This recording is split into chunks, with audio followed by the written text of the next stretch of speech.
Okay.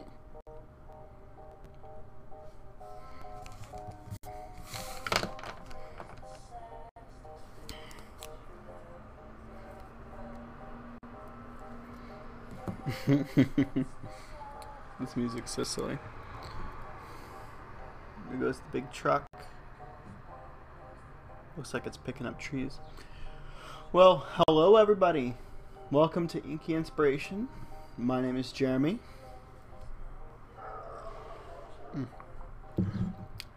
Let's see. I actually have my window open right now because it's such a nice day out right now. But if it's too loud, let me know. And I can always close it. Is that a cement mixer? That might be kind of loud.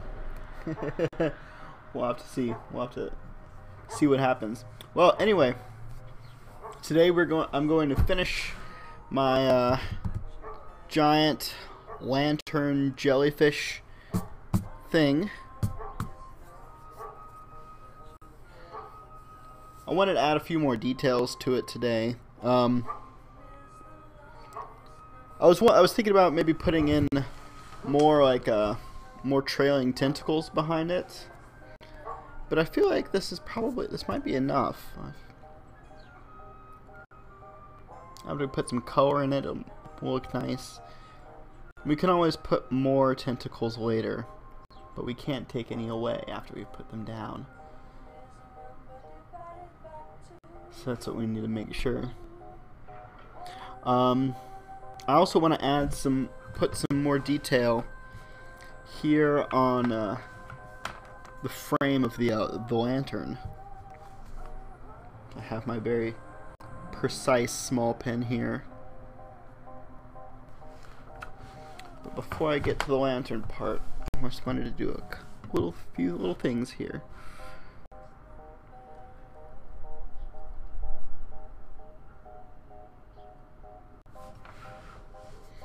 I'm going to put some little detail here on these, I don't know what you would call them, stingers maybe? Might be what they are.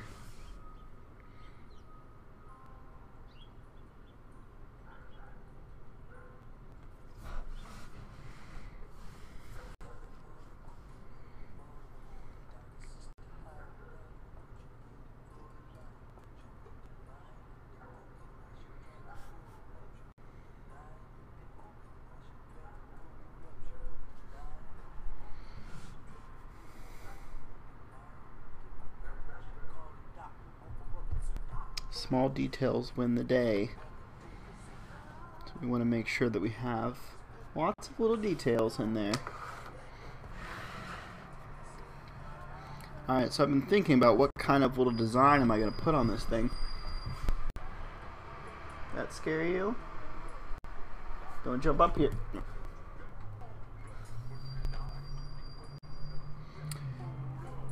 Yes, I have both my cats here today.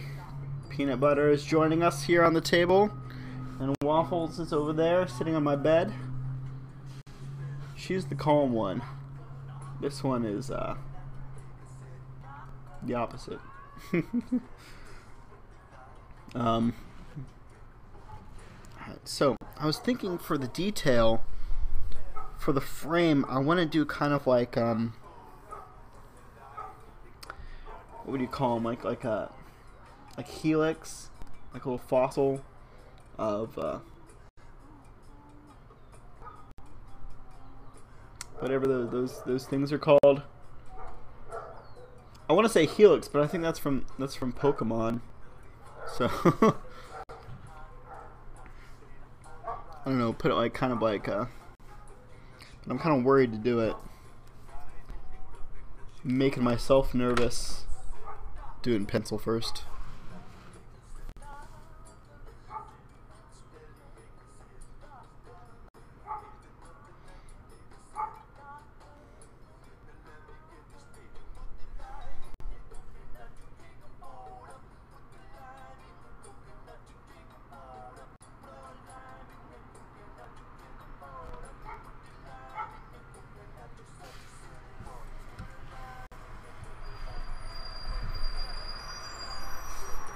Jeez Louise. What is that giant truck doing? Alright, I'm gonna have to close my window.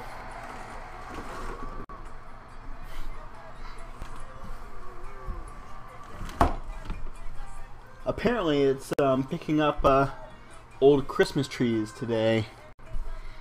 So I guess that's what that giant truck out there is doing. He's picking up my neighbor's old Christmas tree.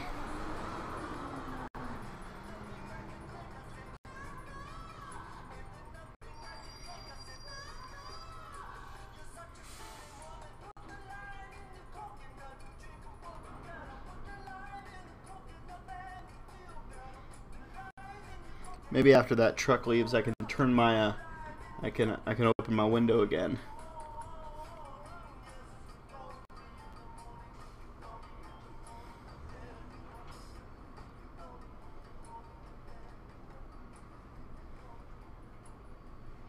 I feel like I should have. I wish I had thought of doing this design before.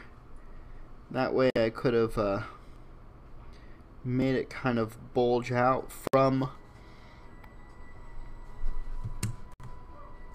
the frame, like it was three-dimensional.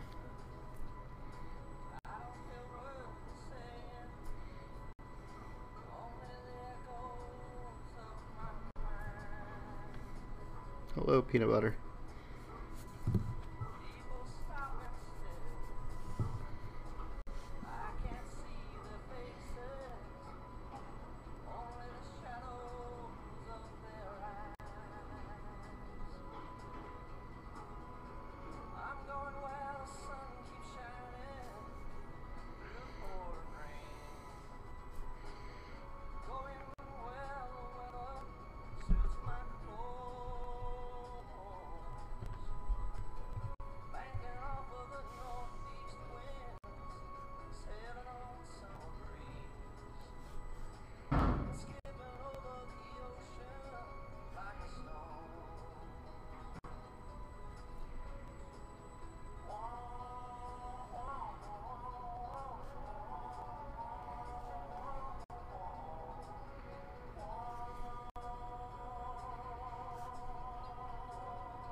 Hopefully today we won't have too many connection problems.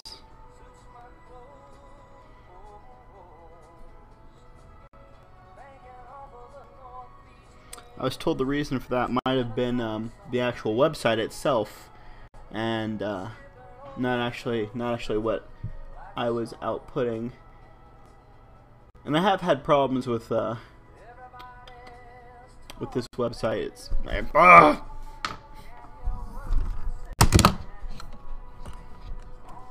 look at this big dork. Look at him. Just cleaning himself around my picture. Gonna need to leave, bud.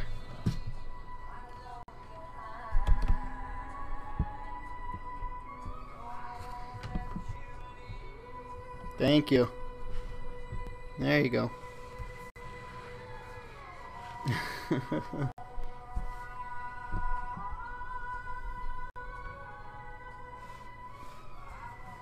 Sorry about that.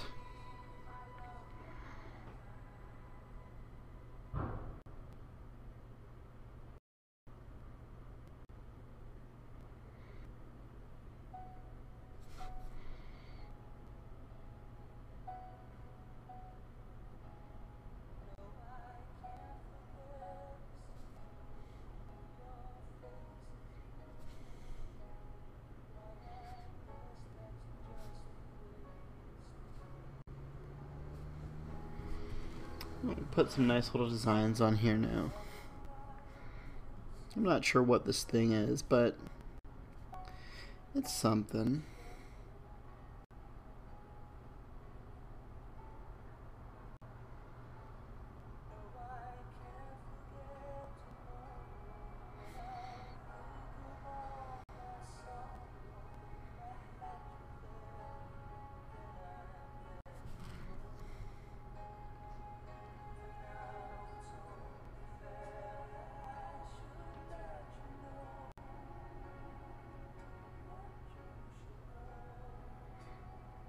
Kind of looks like a hand, I guess. But I don't know. Maybe it's the grasping arm of the ocean.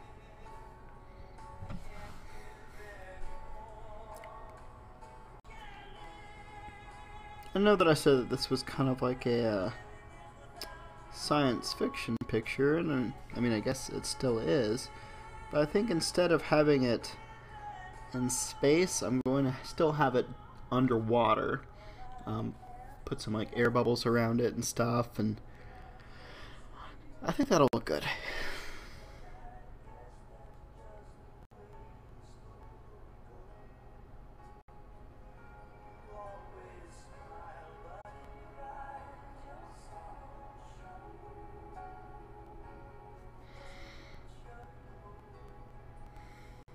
Oops. Did not do that one correctly there.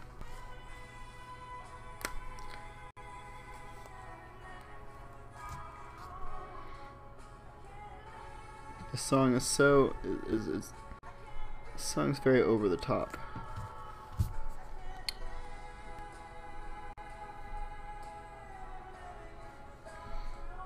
But I also know that the singer Harry Nilsson had like a lot of hard times throughout his life, so maybe that's why.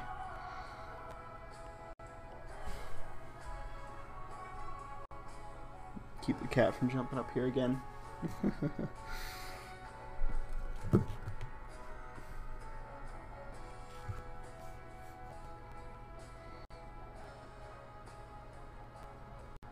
Like, he's okay if he just sits there.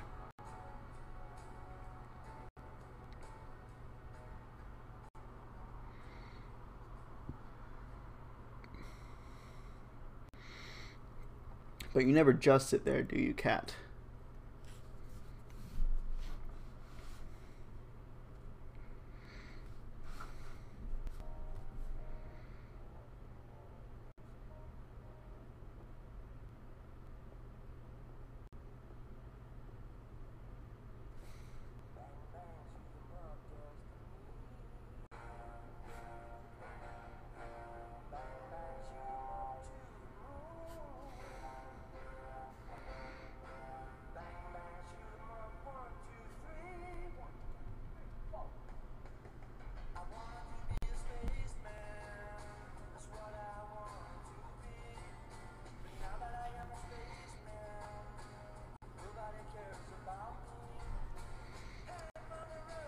But you know what? I forgot to ask today. How is y'all's day going?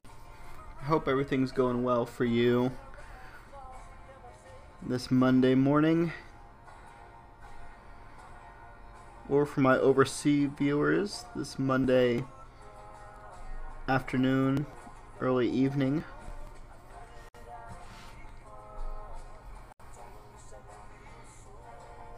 Hopefully things are going well for y'all.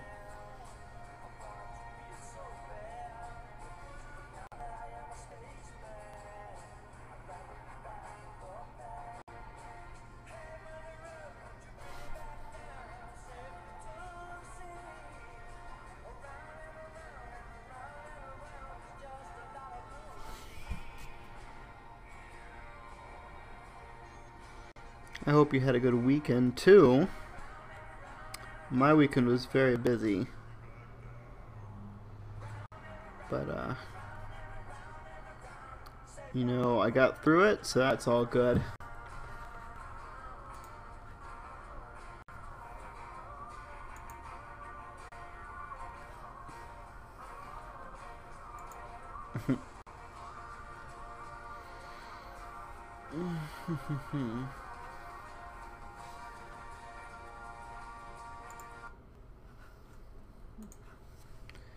Put on some different music now. That was enough of that. But yeah, like, I mean, I had a lot going on this weekend, but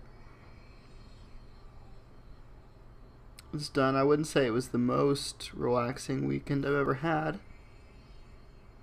Far from it, actually, but it wasn't bad.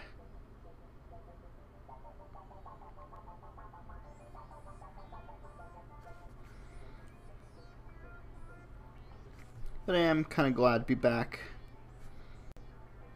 into the swing, you know, my regular schedule. It's always nice to have a regular schedule going on.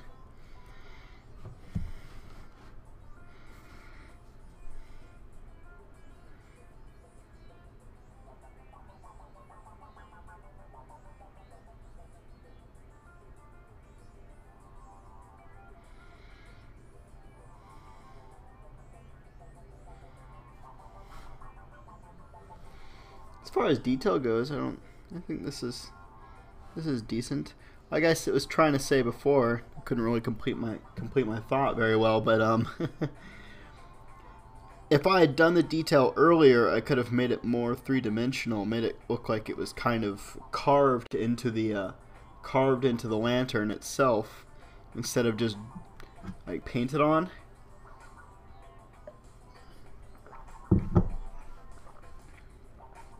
I think that would have looked a little bit better, but you know, can't fix what's already.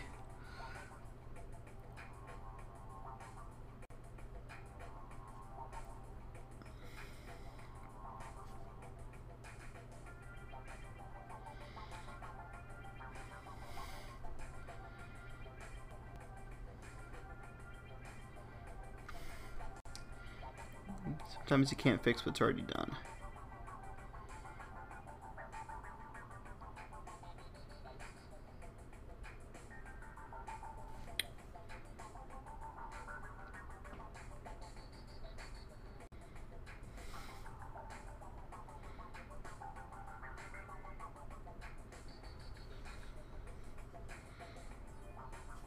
So I don't think this is looking too bad. Maybe a little different than I imagined, but not bad.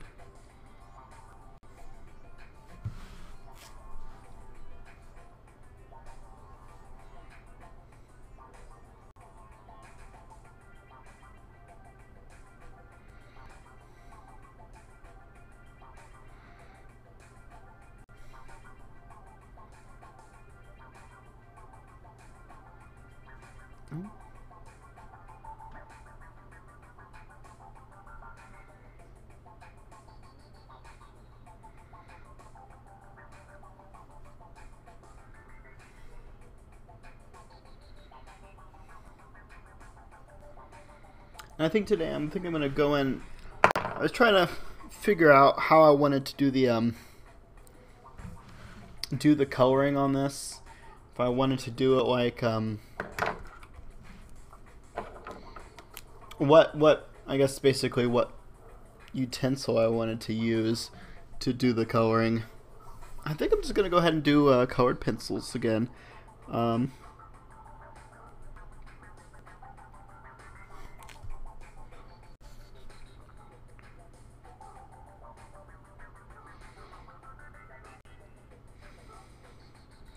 I was thinking maybe it would look good if I used like I have a whole bunch of like gel pens.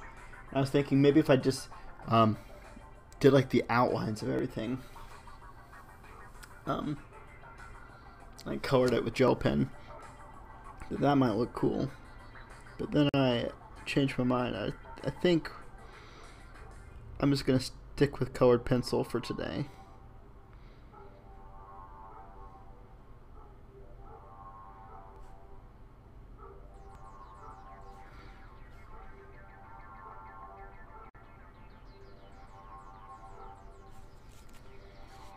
Put these tiny.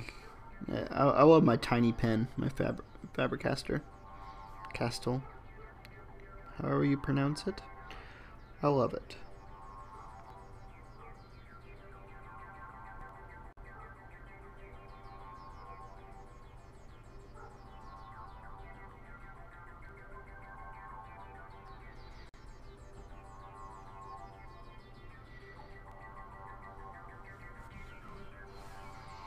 That one's a little small, a little wimpy.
go.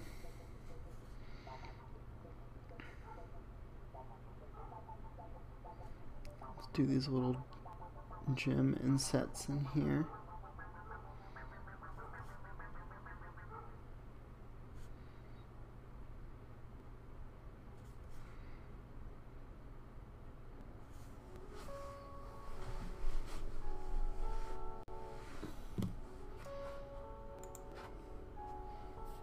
What do y'all think? Is that decoration? Is that looking interesting? I think it looks okay. I think it'll look even better once I put the colors in.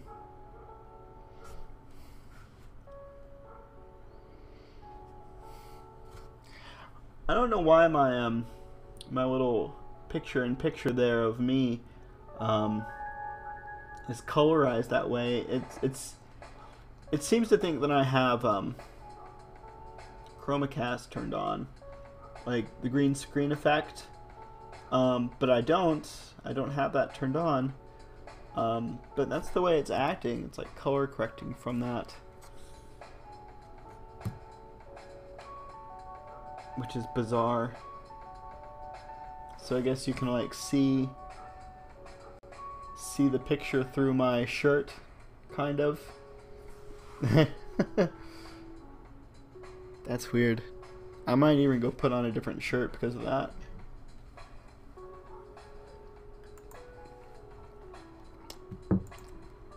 And make sure real quick. Yeah, I don't have chroma key set on.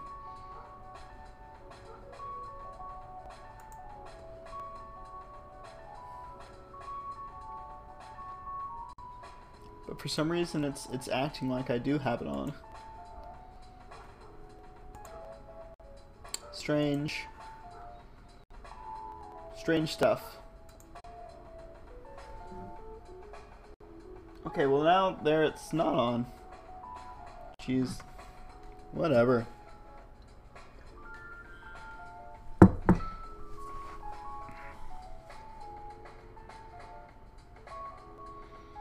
Let's get back to doing this, shall we?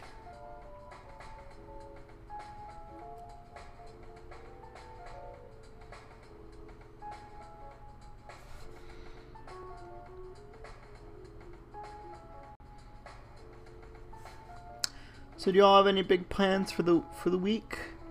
Anything exciting coming up?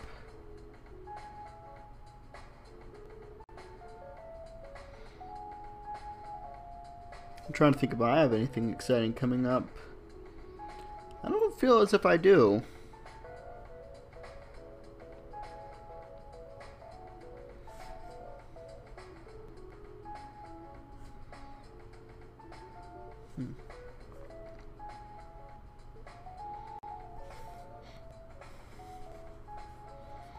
But you know, without checking my planner, I'm usually pretty lost anyway. Whew, pardon me.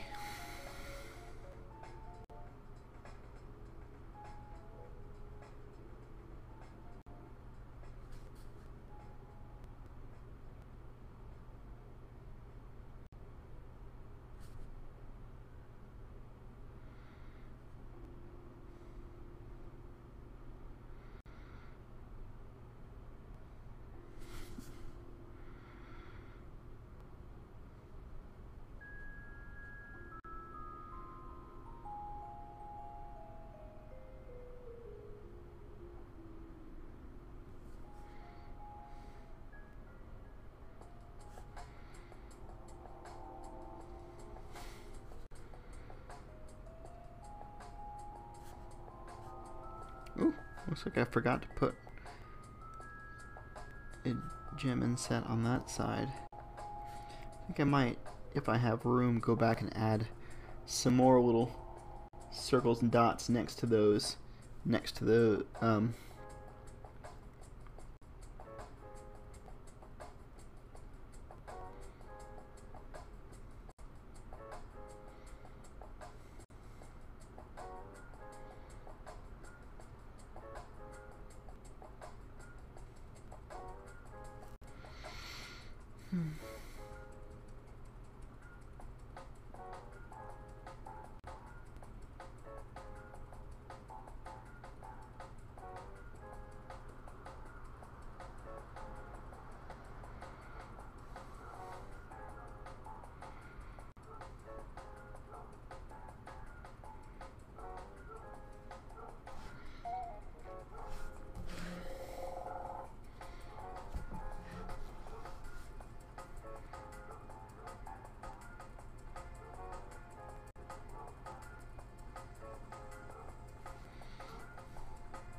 You know, sometimes your brain can play tricks on you in a whole bunch of different ways. It's actually really concerning when you read about all the different ways that your own brain can lie to you. For example, creating false memories. That's a thing that your brain is doing all the time. Creating memories of events that never happened.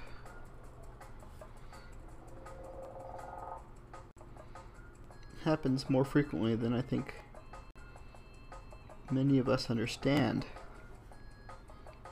or care to understand, because it's a scary idea. The idea that these memories that you have, or maybe just memories that your brain, came up with,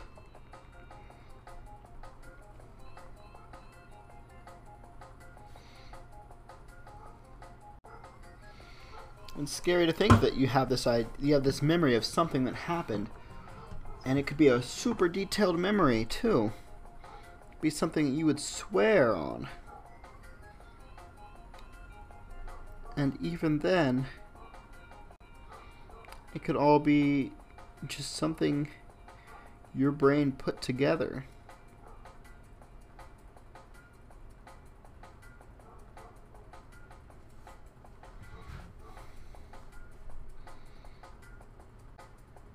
How is that helpful? How is that like a... how does that benefit us, evolutionarily speaking?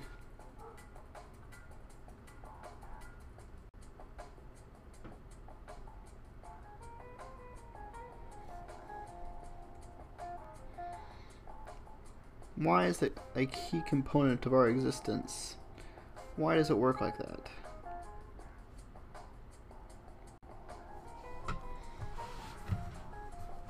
I don't know. I'm no brain scientist.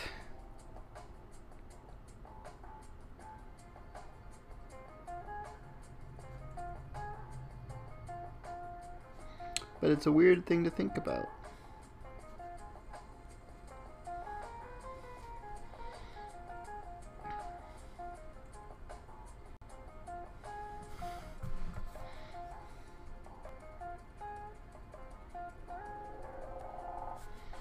But maybe since we know that our brains can do that kind of thing, maybe that can help us remember to cut other people some slack.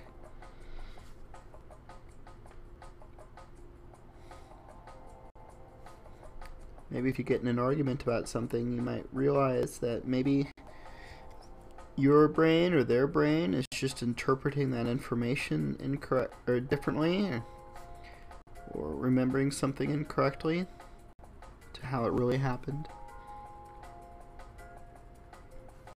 And maybe you'll think of that little fact, and you can use that to help you if you're in an argument or something. I don't know. A lot of times you read about scientific things that really you can't apply in your personal life to make any kind of difference.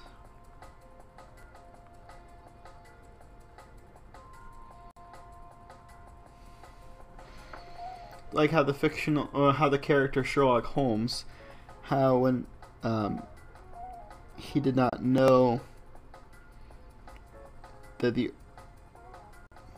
I want to say that he didn't know that the Earth revolved around the sun. And the reason is because it had no bearing on what he did. It didn't help him at all in what he was doing, so it was superfluous information.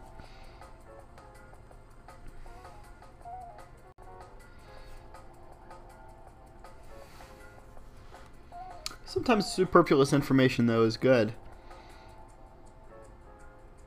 Sometimes it's important to know something that is unimportant.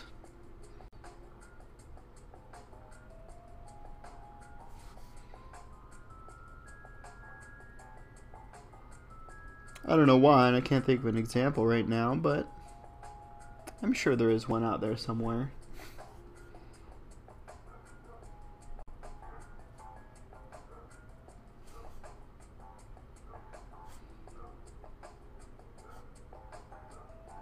Oh, I know a good example for superfluous information.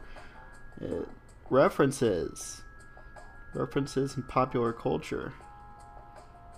Sure, it's not important and gives very little bearing to your life, but it can increase our enjoyment of various mediums and various media.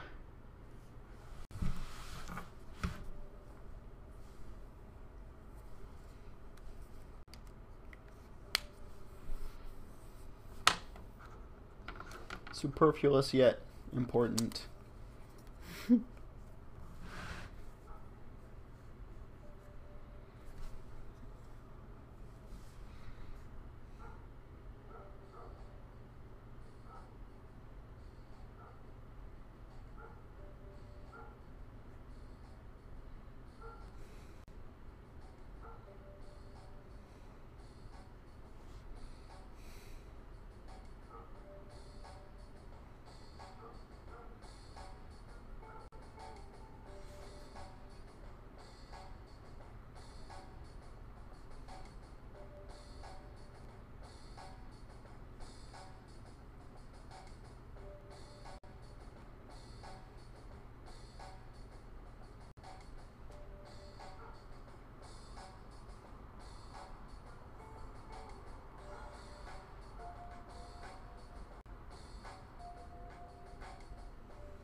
I don't think I'm going to put doors on many of the buildings, but on this church I feel like I'm going to put a door because, well, it's a great big church.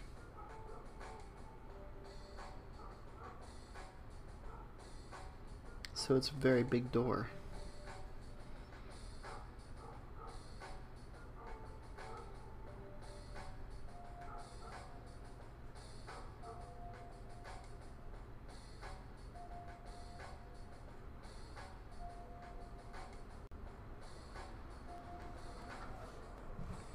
Yeah.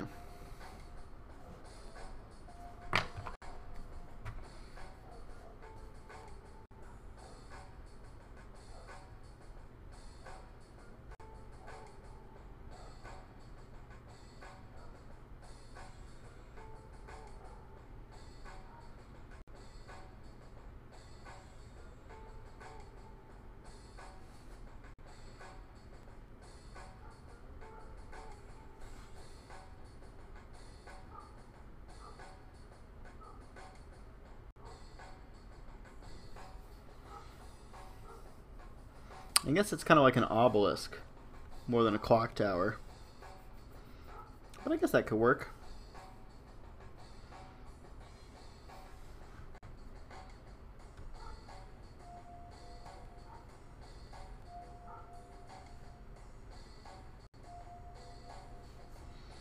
Well, there's some other ways that your brain can trick you. I mean, I guess there's lots of ways your brain could fail. I guess that wouldn't be really tricking you. It'd be just your brain messing up.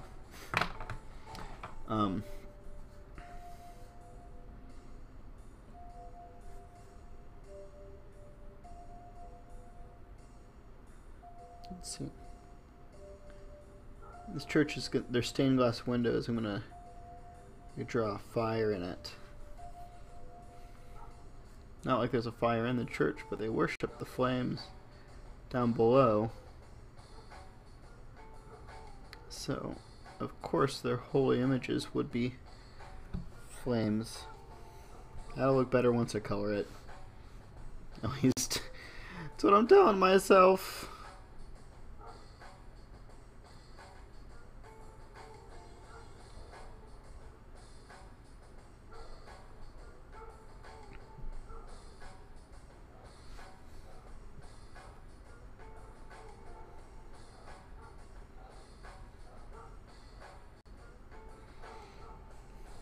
Doing the little fence here.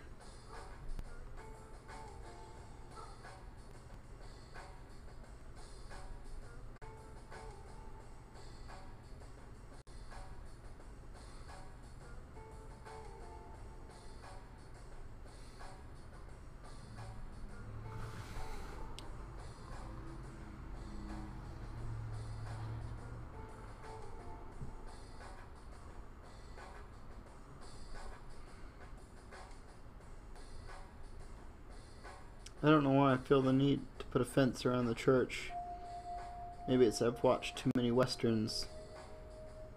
It seems like in westerns, the church always has a fence around it.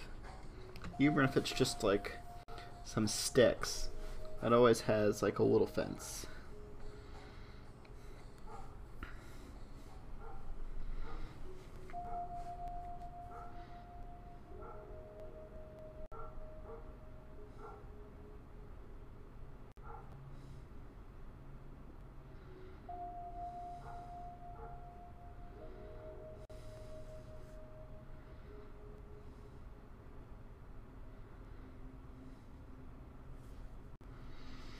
Alright, now we're gonna start inking these houses. I'm feeling really nervous about doing this. I'm not sure why. I guess it's a case of my brain tricking me. I'm having a lot of self-doubt today. I know the best way to deal with that is just to keep going.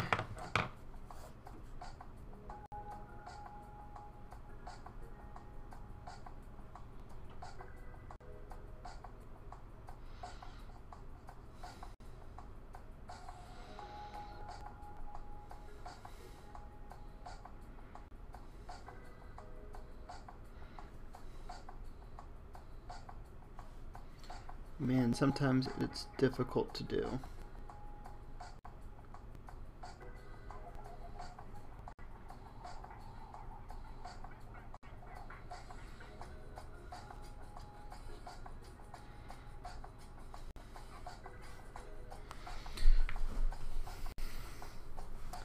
A big part of me just wants to give up and go crawl into bed and just go back to sleep.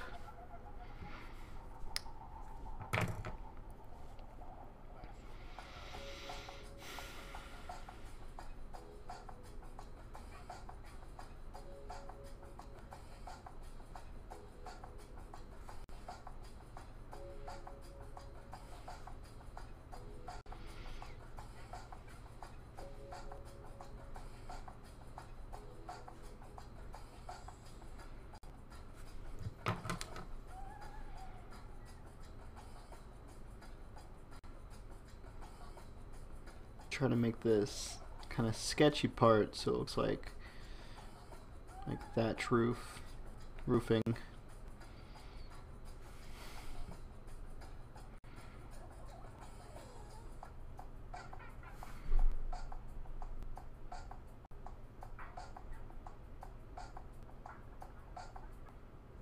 There. Looks okay. I'm going to have to give these walls a little bit more detail at some point because I don't want it to look like a bunch of Monopoly pieces.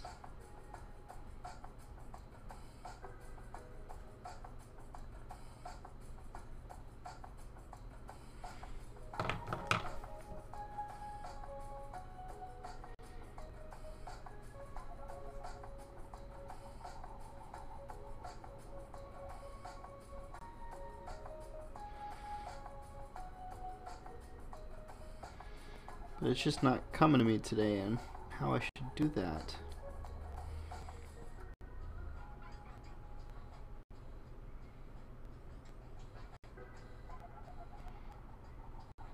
Like, what should I put on the walls? Like, how do I draw it to make it look better?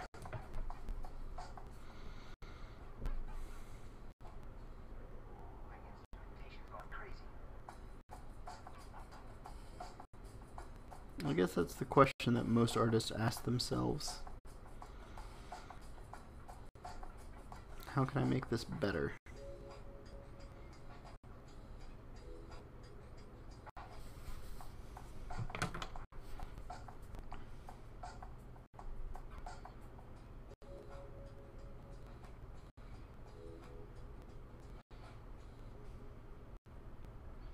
See if I can make this house look like the roof of this house is kind of slanted off to the side.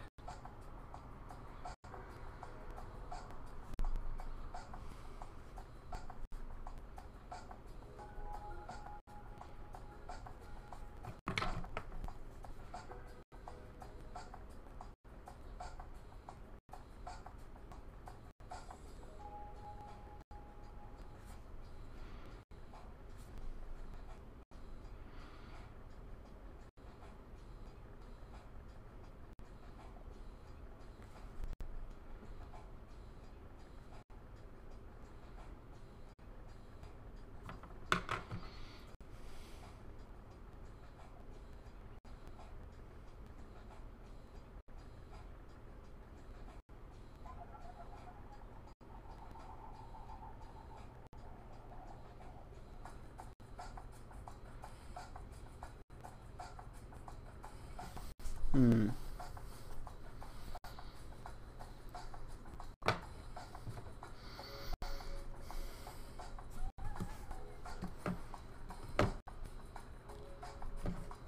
Let me get some coffee here.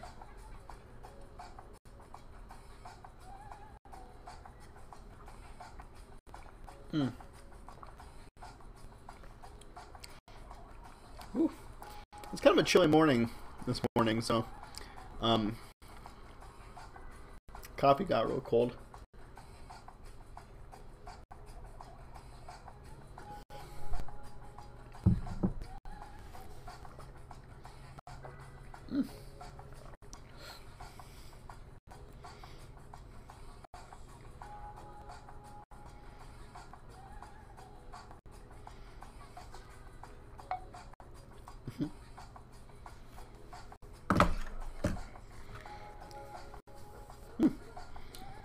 Cold. Not quite as fun to drink cold coffee. Oh, what's wrong, pen?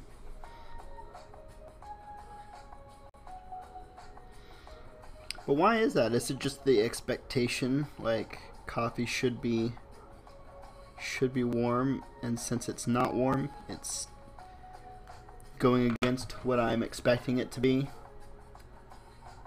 Maybe that's why.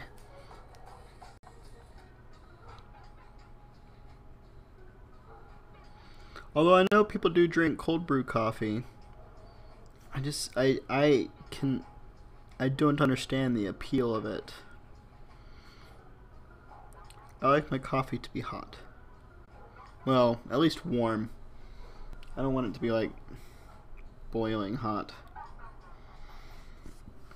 There's such a thing as having too hot of coffee and then can't even drink it.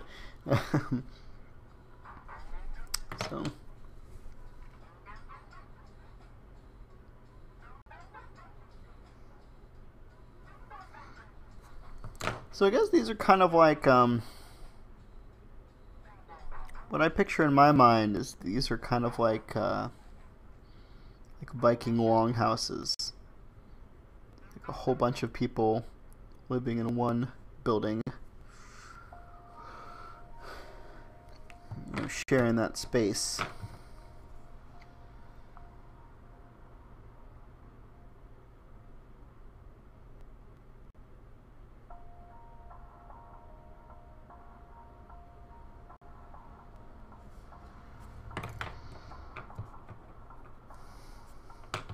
I'll put something here. This is kind of like, seems like almost the center of town.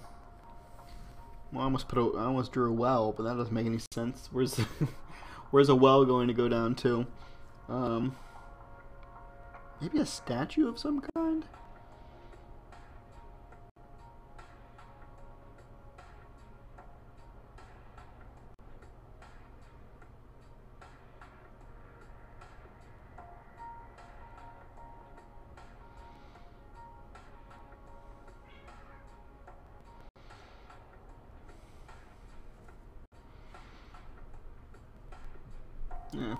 tiny little statue.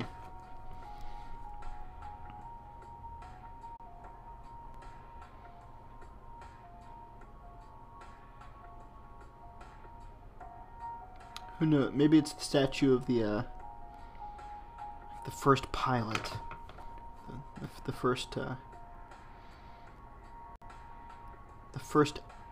astronaut that piloted their rocket ship to this land.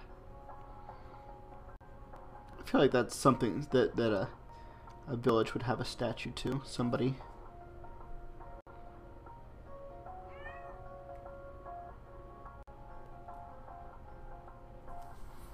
What is it, Waffles?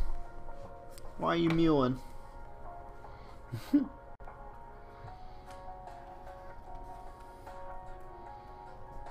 Hello, Joe.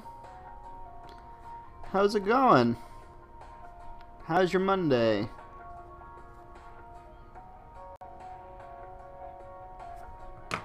Just got in from college in time to catch your stream. Well, I appreciate you joining. It's always nice to have somebody to talk to. How was college?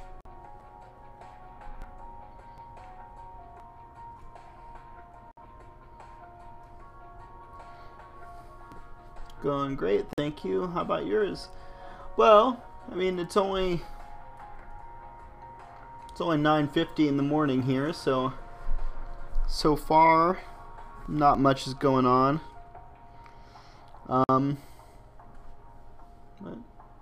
Have I redecorated? No, I just have my camera at a different angle. I painted these birch trees on the wall in my bedroom a couple months ago because I thought this room looked really empty. I mean, I did redecorate downstairs in my living room, but you can't see that.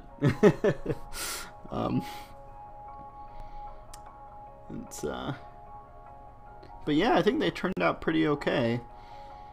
I'm proud of how they looked.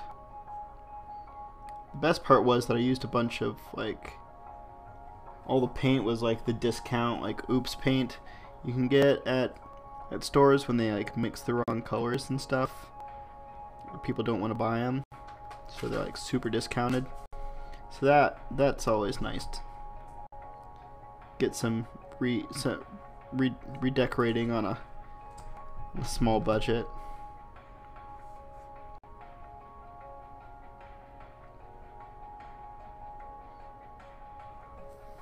How's your art show going?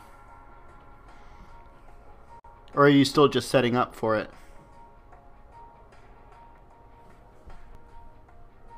Can't beat a bargain. Yeah, you're right about that. Today, what am I drawing today? I'm finishing up this picture that I started on Friday. It's a giant jellyfish, I guess. Although its main body is like a lantern. And then there's this city that's like on top of it. And me and Evening Zephyr came up with like kind of like a story as I was drawing it. She helped me think of them. So I think the story is that these people were in this rocket ship flying through space, and they couldn't reach their destination. They're running out of fuel, so they landed here on top of this platform. So they didn't find out it was attached to this giant space traveling jellyfish thing. And they've lived here for such a long time. They've kind of developed this almost like a medieval kind of feudal setting or living conditions and stuff. Like, by this time they've forgotten what this giant spaceship thing is. It's just always been there. And they also have a church here.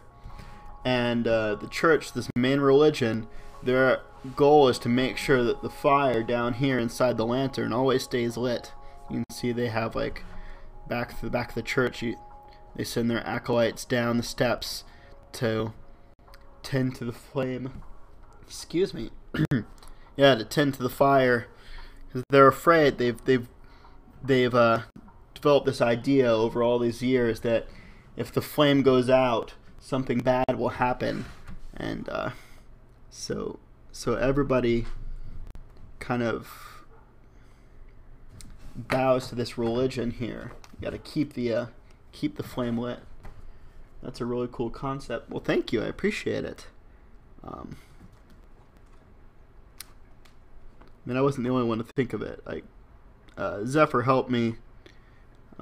She's usually on today by this time. I guess she's busy. By this time, it's like 7, I think, in Turkey or somewhere around then. So it's getting late for her, I imagine.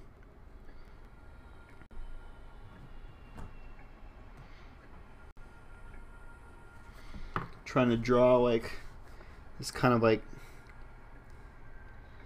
it's grown so overcrowded living on top of this platform that I wanted to draw like a what am I trying to say?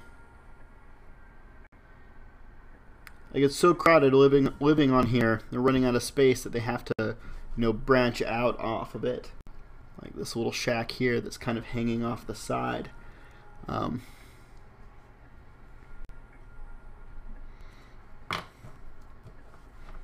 Fill in this rocket ship here.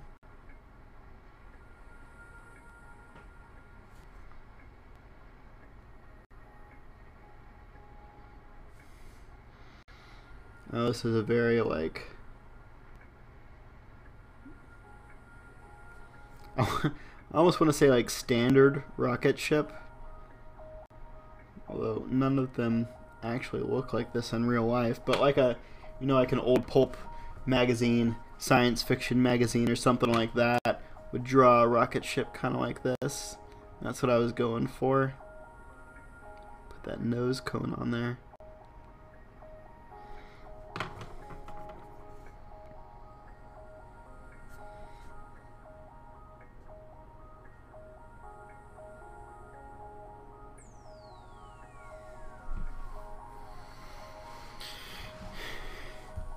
Over here in the corner next to the church, I'm trying to draw like a little like shanty town, like a tent town. They've run out of room. Even in this society, there are those who have more than others, and they get to live inside of the longhouses. A lot of people have to live in these kind of tents here. And I know that I said that it's an outer space, and doesn't seem to be any form of protective layering over here or anything like that, but I'm just gonna go with it.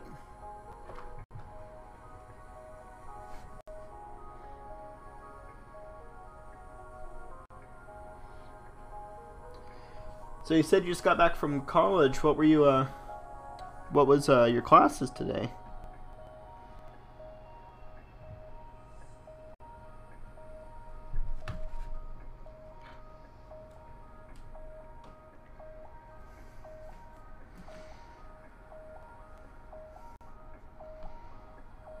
I guess these are really big tents.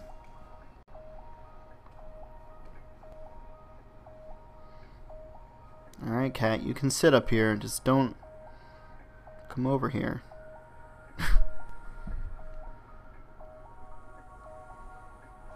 One of my cats is on my desk right here, and he's looks like he's stalking the other cat. Looks like he's about to run over there and pounce on her.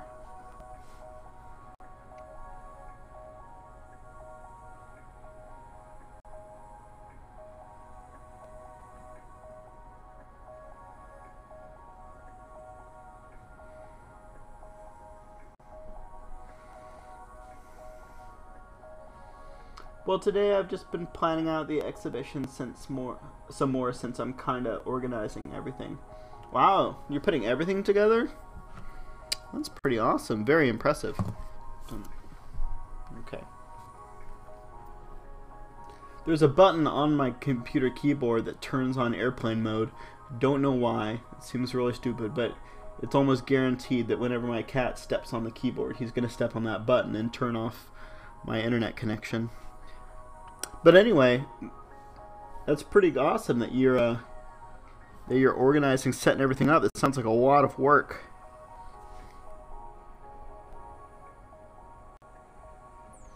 So, good for you.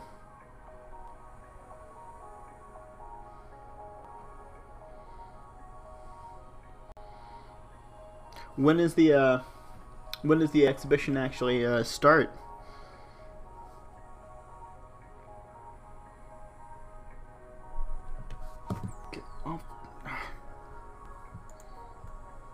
I could just, put them out of my room and close the door, but I like having them around.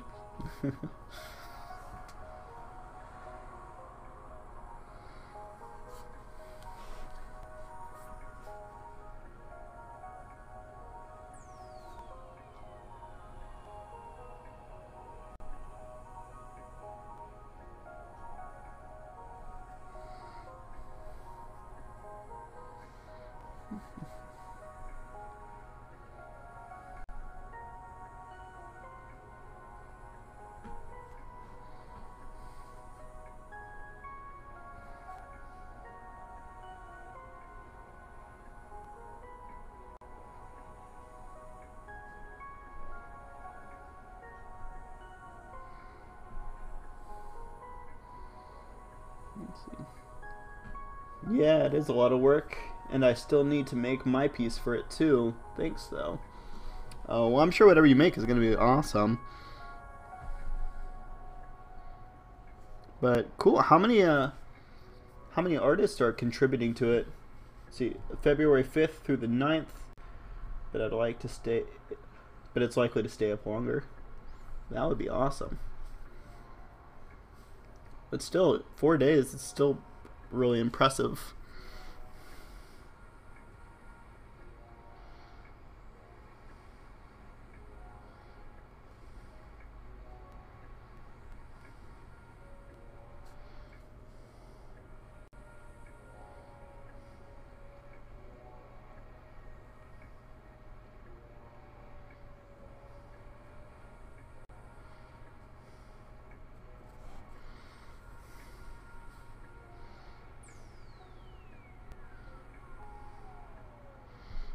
Well, I hope that you get somebody to maybe to help you out though too.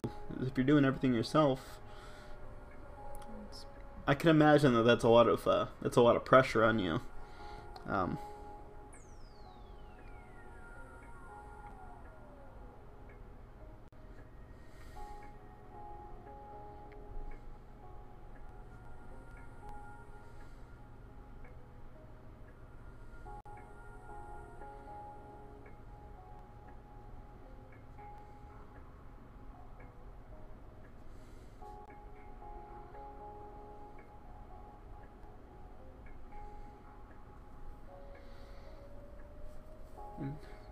It has about 15 artists in total.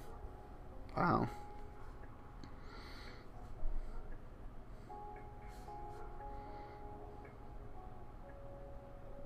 Let's see.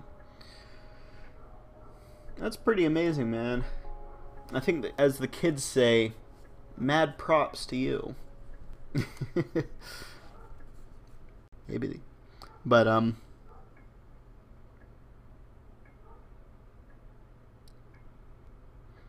it's something else, dude. So you're, I guess, so you're setting it up on a college campus then? Probably get a lot of people looking at it that way.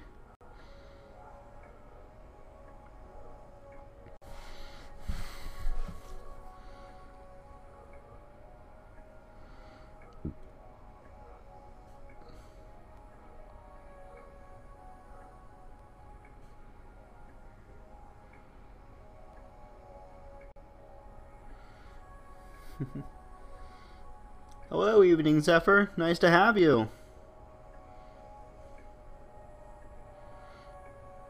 How did your drawing go today?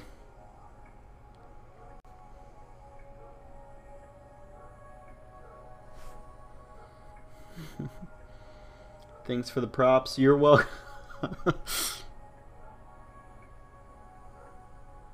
If I keep talking like that, my kids are gonna love me when they grow up. Definitely will not embarrass them at all. Oh, you're hiring out a venue in the city. Jeez. What do you think your piece is going to be? I know you said that you haven't... Let's see. Did you say you haven't finished it or that you haven't started it? You still need to make yours. So do you have kind of an idea of what you're going to make for yours?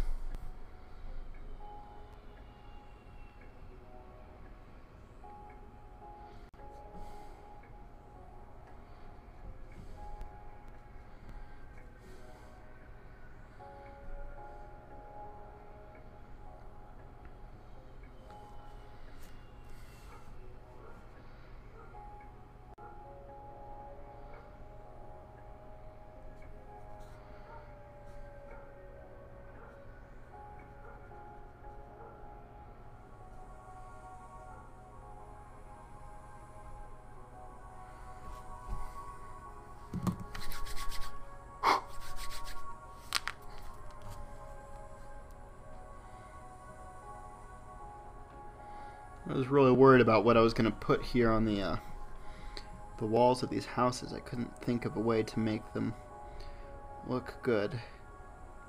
Still don't know if they look great, but this one's going to have some reclaimed metal on it, though. That's the back. You're still working on your drawing?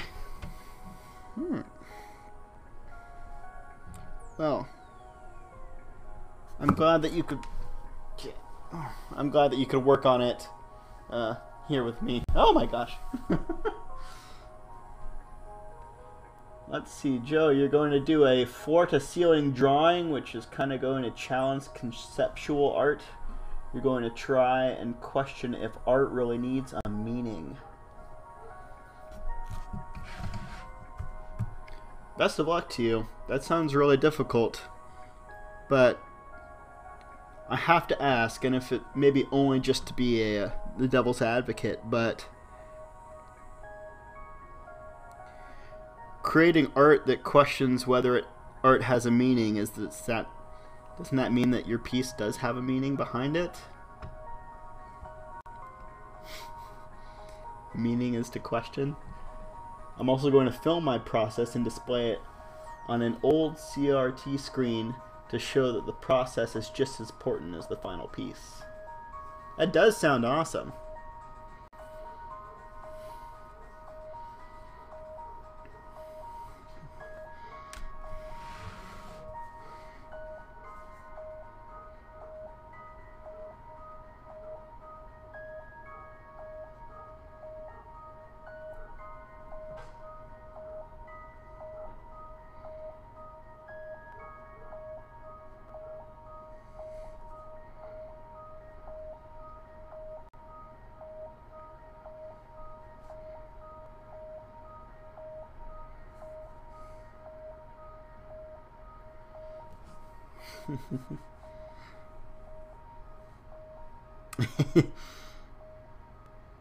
It's quite deep indeed. I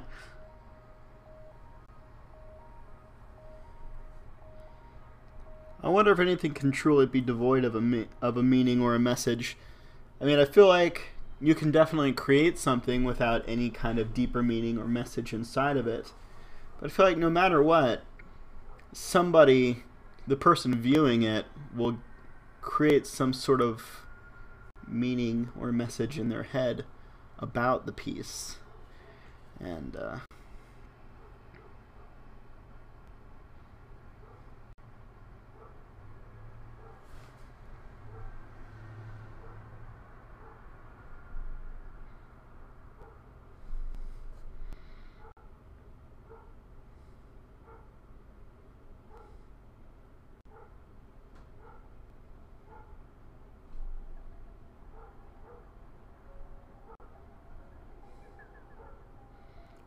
but I'd love to see it when you're done, and if you could like send me a link or something, to it when you're finished. Sounds like it's going to take a lot of work, though. So, best of luck to you. But yeah, when you're finished, I would love to be able to see it.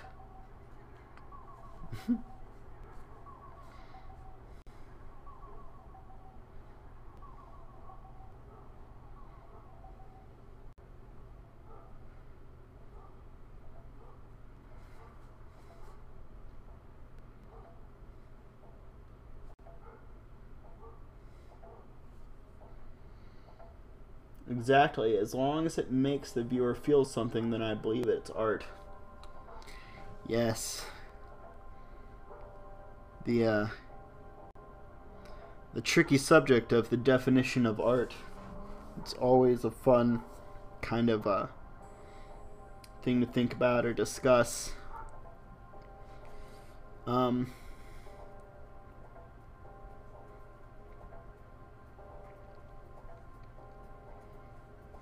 Let's see, what am I doing here? Oh, that's right, I have another building I was hiding back here.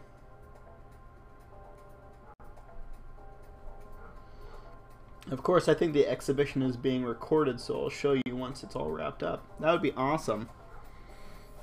I'd love to see it.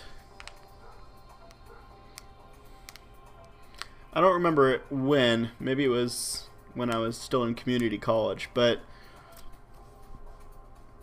I decided that my personal definition of art is anything the creator decides to. If the creator calls what they made art, then it's art. That was my my personal takeaway.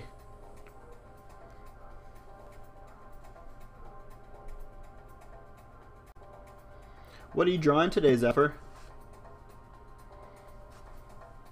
I always like to look at your pictures after you post them on Instagram. And some really good ones.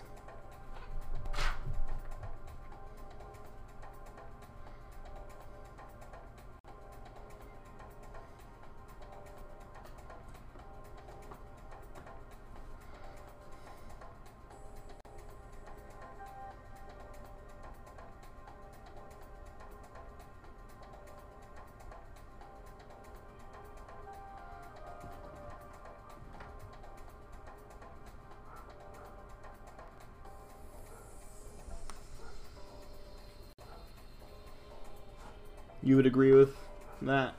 Agree with my definition of art? Well, thank you. I think after like going to enough museums and seeing lots of minimalist and postmodern and new age kind of exhibits and stuff,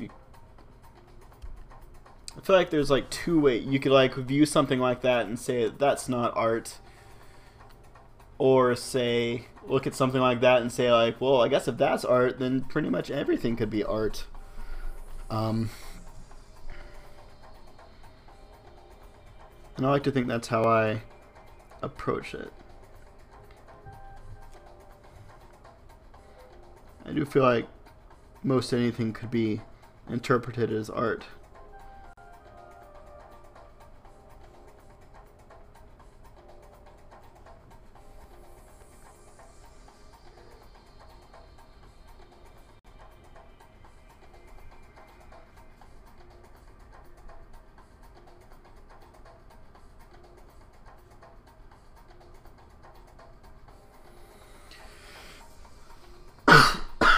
Excuse me.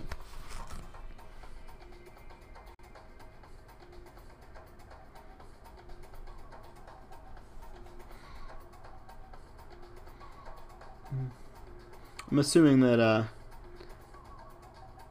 that Zephyr is still working on her piece, and so that's cool.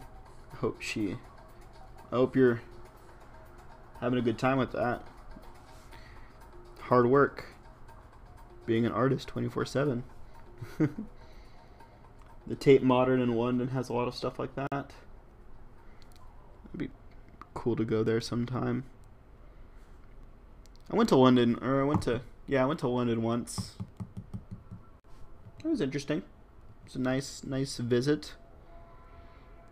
I can't say I cared very much for their cuisine there.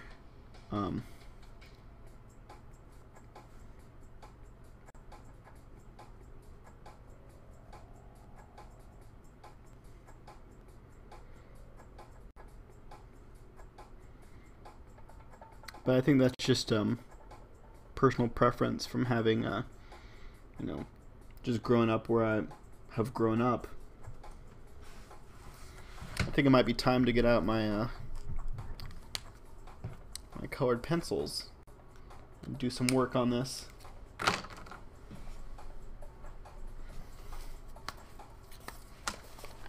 Oh, don't worry, Zephyr. Don't worry about it. I know that you are working on your own stuff too, so I just assume that that's what you're doing.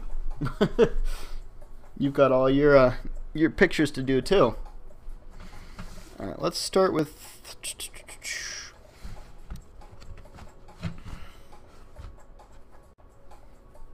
What happened to all my red pencils? I feel like I had more red than this.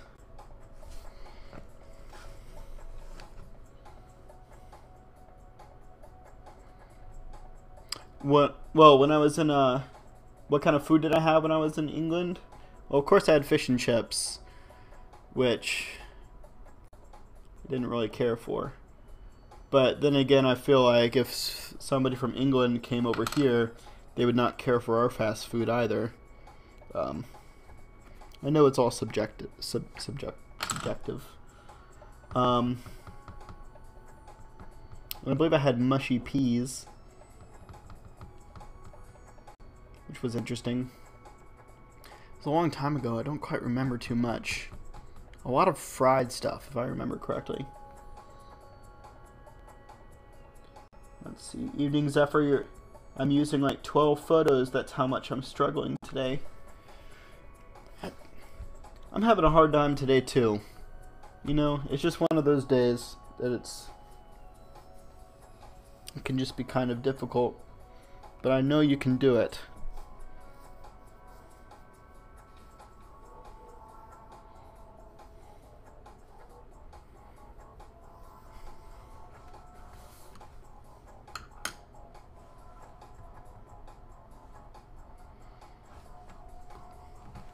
Yes, I'm having a really hard time focusing on my work, and I would love nothing more than to just crawl back into bed and go back to sleep and just not worry about anything today, but trying to keep on my schedule.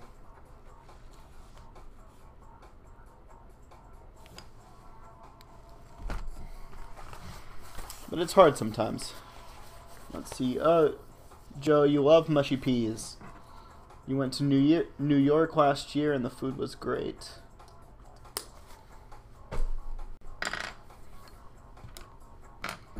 Well, I've never actually been to New York either. But I can imagine what kind of food they have. I feel like they probably have food from all over. Where did I put my sharpener? Not over there. Oh crap.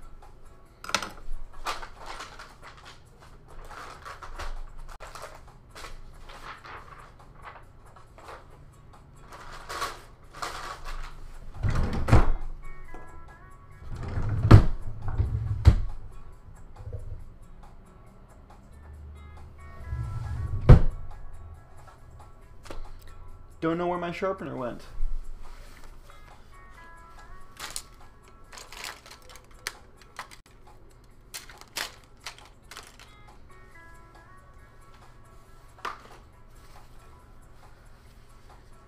I know that I did not take it off my desk, which means maybe the cat knocked it over here. No? Maybe my kids took it somewhere. Well, I guess I'm just going to have to deal with how sharp my pencils are already. And that'll be, hopefully be good enough.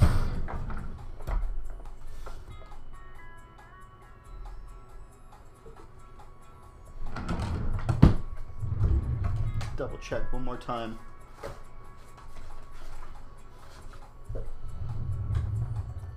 Maybe my wife has pencil sharpener on her desk. I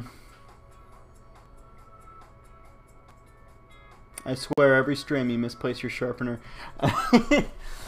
Yeah, just give me 1 second, y'all.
Well, to be perfectly honest, I feel like I'm not the one that's misplacing them. I feel like they are being taken from me.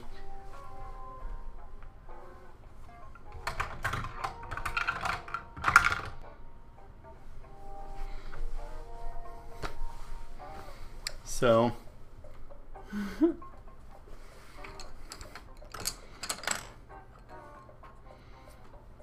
well, anyway, I'll just use what I have now.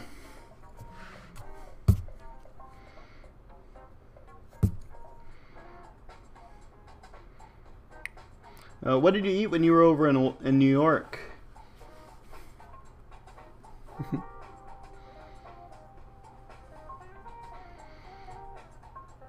Oh, Evening Zephyr said, we can both do it. You were totally right. I know we can.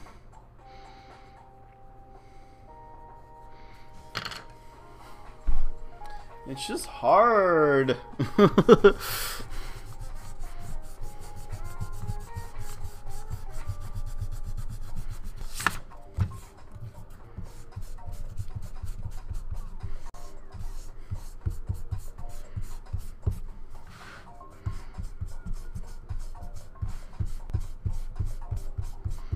Yeah, it's just it's so strange how like I know I can draw and art and stuff okay.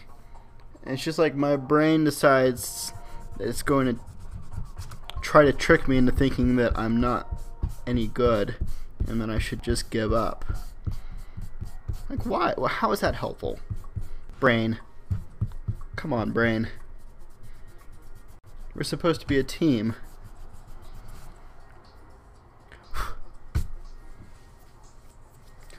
Let's see, you ate a lot of fast food, pancakes, fried chicken, that kind of stuff.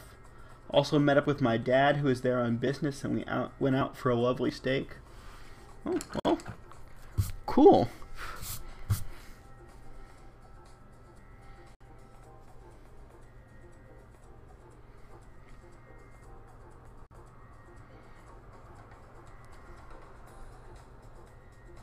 It sounds a lot like your brain, Zephyr. Yeah, I don't know what the deal is, but it feels like Brains just like to sabotage me.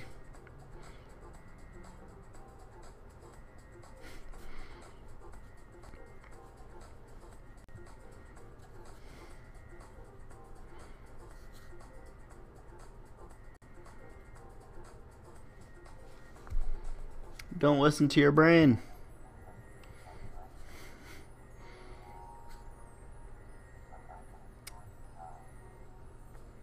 It's probably good advice, Joe.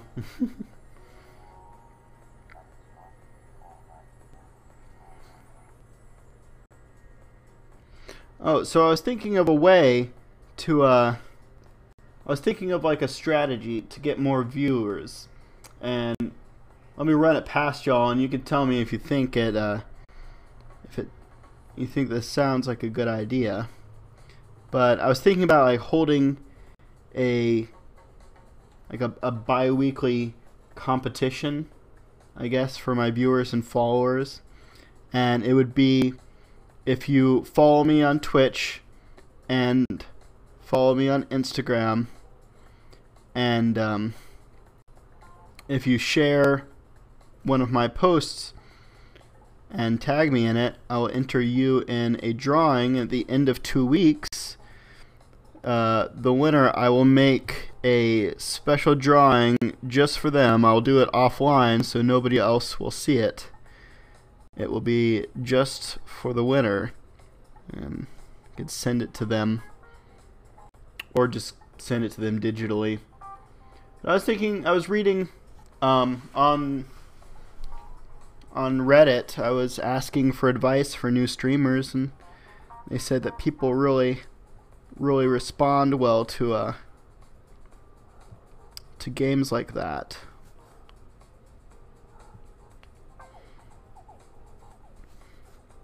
What do y'all think? Does that sound like something that might help?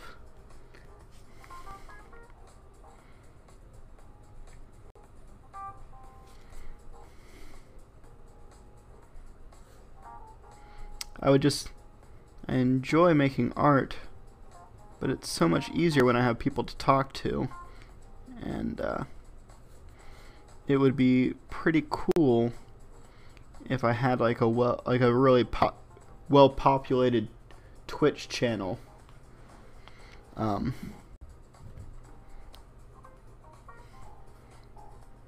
cat just knocked something over down there. He's acting very energetic today.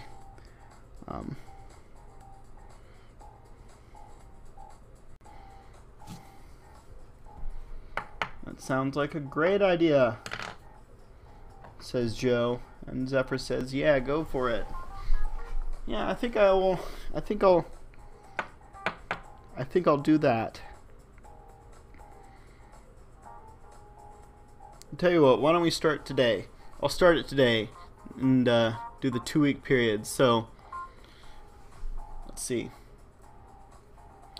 Follow on Instagram, follow on Twitch, and then follow on Instagram, follow on Twitch, and then like promote one of my things, tagging me in it, and then I'll put your name on my list. And at the end of 2 weeks, specialty drawing just for you.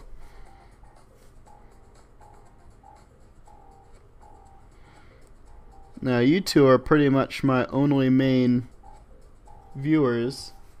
And I really appreciate that.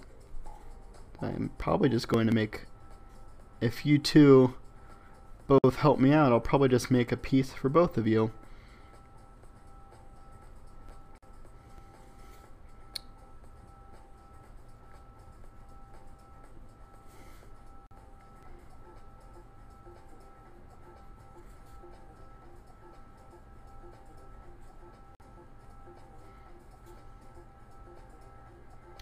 If you wanted one, that is.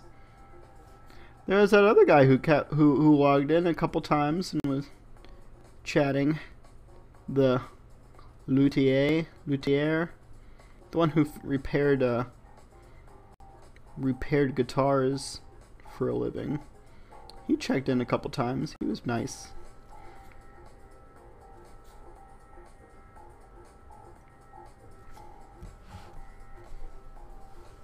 Sounds like a plan. Well, thank you, Joe.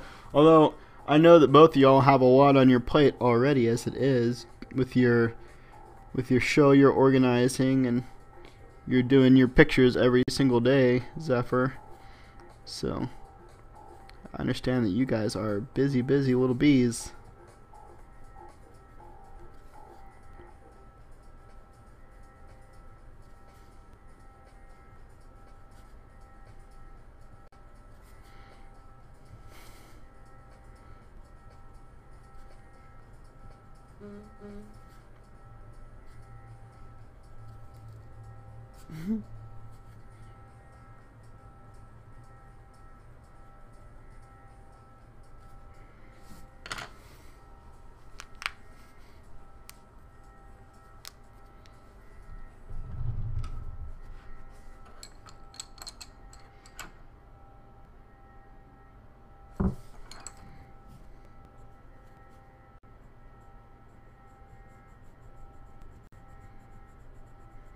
But anything, any help I could get from y'all, you know, helping get the word out, I would be extremely thankful for that.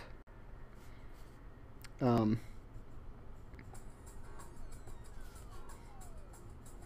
still want to do when I get 10 viewers at the same time, I still want to do a big long stream where I do a collage. Still think that would be a collage. I still think that would be a lot of fun.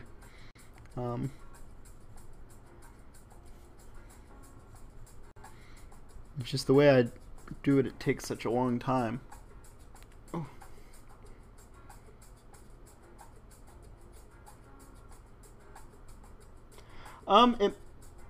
Evening Zephyr says, would it be possible for you to stream at nighttime once a week, maybe to expand your viewers? I feel like it might be possible, maybe after I put my kids to bed. But by then,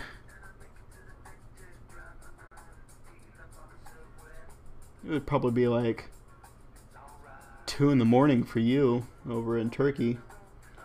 Joe says that could be an idea. Sometimes by the time I get home, the stream is already ended. But that's just because of time zones. Yeah, Joe, where are you, if you don't mind me asking?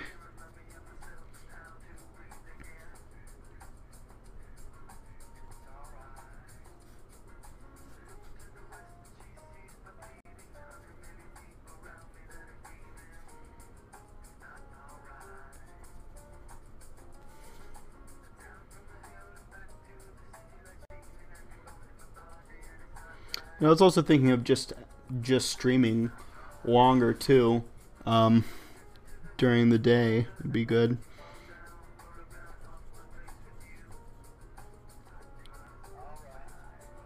Yeah, time zones, because that way other people from different time zones might find your channel. You can still catch my morning streams. Well, let's see, if it was, put my kids to bed around 8. So like, if I did a stream at 9 at night, that would be 7 in the morning for you, I think. So that would be something. Oh, okay. You are in the UK. Gotcha.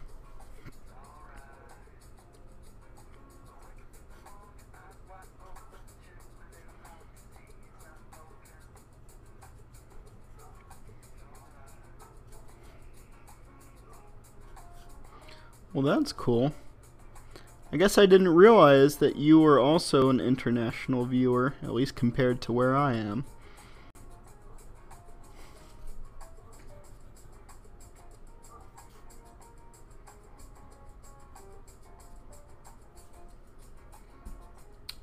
Good evening, Kindara? Kindara? I hope I'm saying that right. You can tell me if I got it wrong. But ooh, pardon me.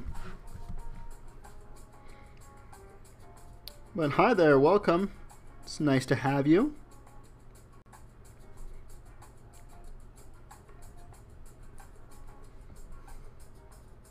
I got it right, Kindara. Wonderful. Alright, so if you're saying good evening, that must mean that you are somewhere over in like Europe or something too.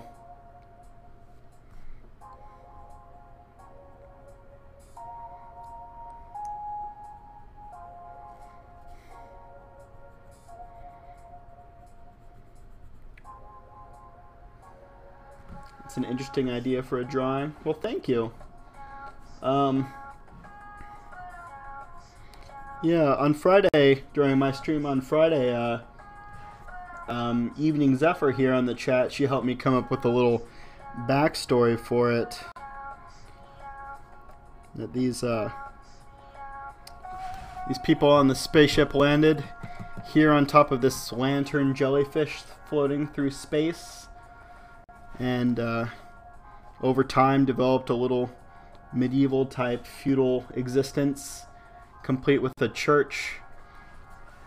And the churches, they worship the fire here. They try to make sure that the excuse me, that the fire in the lantern stays lit, to keep their, they feel like that's necessary for their existence. Let's see. You're from Berlin. Well, awesome. It's nice to have you. Let's see. I went to Berlin once on a vacation, just me and my dad. It was really nice. We went by train, which was lovely. We went to I think we went to like a really nice art museum there in Berlin. Yeah, fully international viewers. It's pretty crazy, but I love it. I really like it.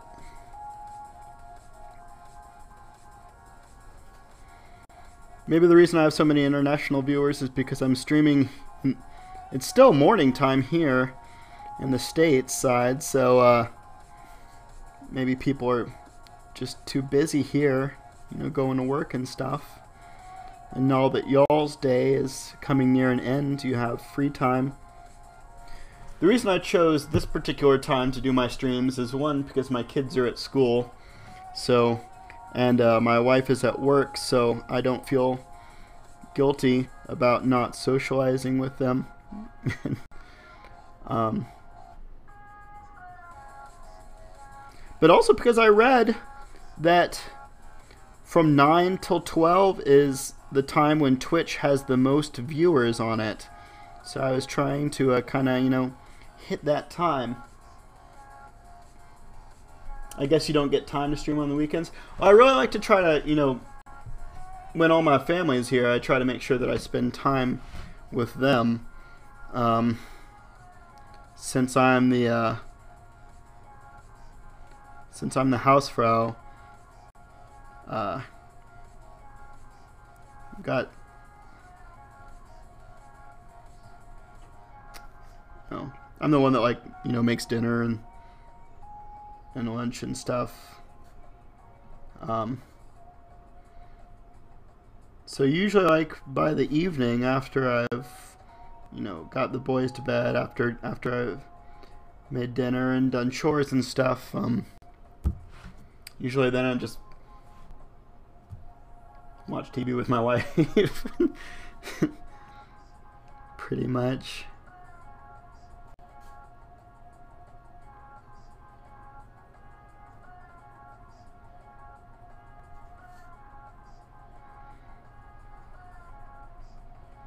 But like Evening Zephyr was suggesting, maybe one night a week I could do like a really like a late stream.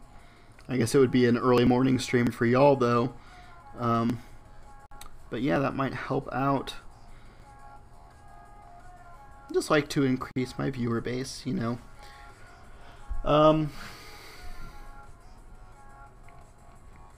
How was your day today, Kindara? I hope your Monday went well. If you went to work or school or whatever it was that you did today, I hope it was a good one.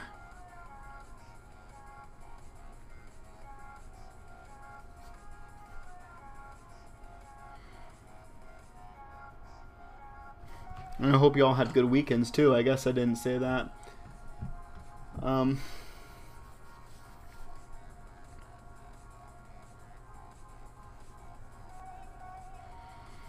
Yeah, I mean, I guess technically I do have time to stream on weekends. It's just important to me to keep, you know, to have that time to be able to spend with my family.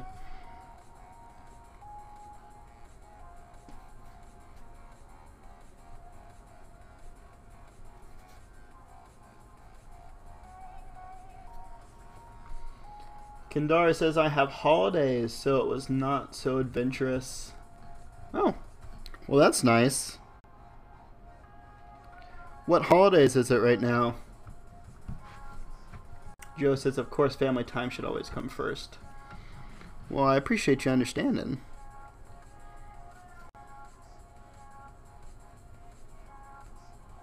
This weekend I was pretty crazy for me since we had my kid's birthday party. He had a friend from school come over, and my in-laws came down from where they live. My kid's biological father came down for about an hour or two and then left before the party started, which was weird. But we didn't actually know that our in-laws were going to be staying in our house until about 2 hours before they got here. So it was a little bit stressful because of that. There had been a miscommunication because we had offered them to stay here, but we thought that they said that they had gotten a hotel.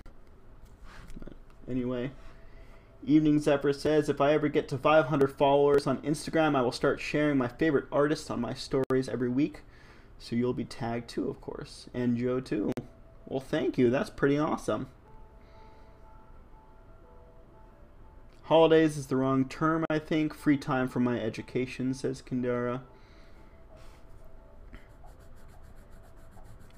I guess I knew that. I guess I knew that in Europe they just refer to free time as holiday. Here in the States, holiday is like specific to a celebration of an event, but I do remember from living in Germany that just when you weren't at school, it was just holidays.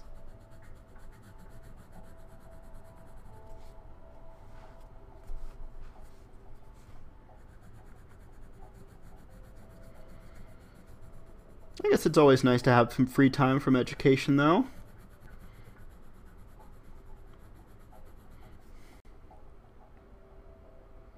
How is the name? What is the name of your Instagram? Well, it's actually the same as my profile here on Twitch. It's Inky Inspiration. I'm kind of kicking myself because I really need to there's a way that I can put a link to my Instagram and my store page and everything under my live feed, and the only reason why I haven't done it yet is because I've been meaning to draw pictures for the links so they're more personal. I just haven't done it yet, and that's my bad. But yes, my Instagram is the same as my Twitter or my Twitch name, Inky Inspiration. I was actually very surprised that name had not already been taken. Pardon me.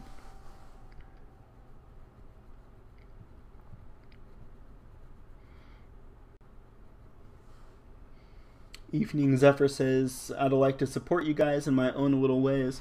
Well, I appreciate it. Anything and everything you do, it's awesome.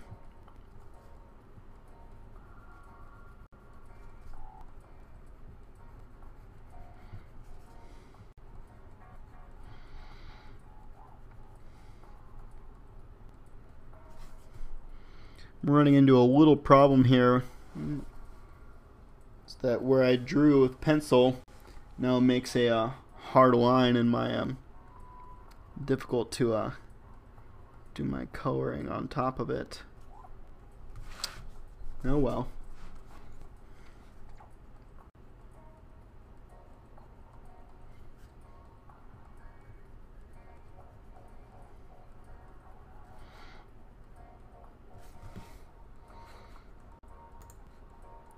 Here, I have an idea.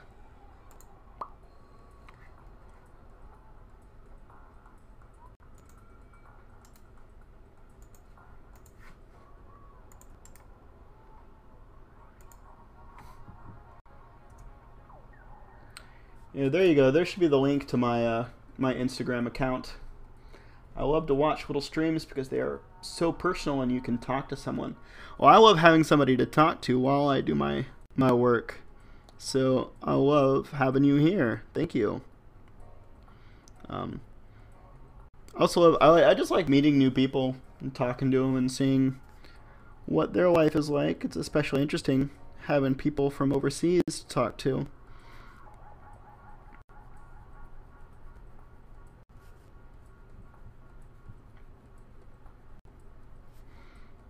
Oh, but I do have a question for y'all. Um, when I say that I live in Texas, like, what does that make y'all think? You know, you being from another country, like maybe you don't even know what Texas is, or um, maybe you already have an idea. And I just want to kind of compare what comes to mind compared to like when I was in high school in Germany, what I was told a lot. Sandy the squirrel from SpongeBob.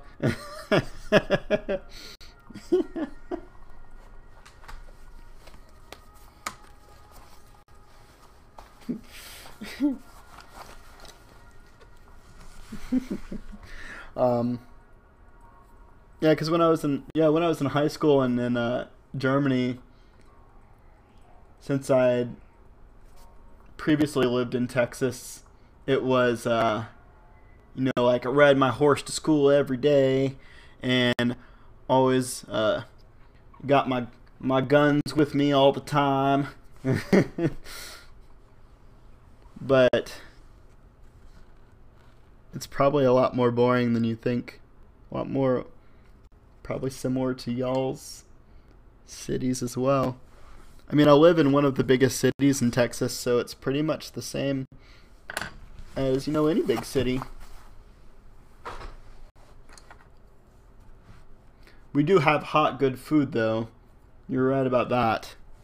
We have pretty good vittles,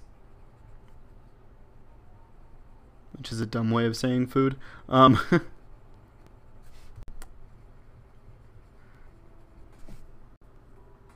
Think deserts and horses. We do have some desert, but it's not actually that as big as that. Like we have some states here that have like a lot bigger deserts. Like Arizona has an area of desert called Death Valley because it is so dry and desolate.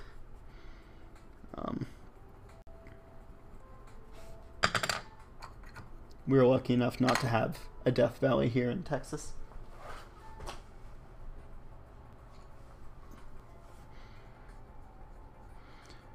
But honestly, not very many horses either.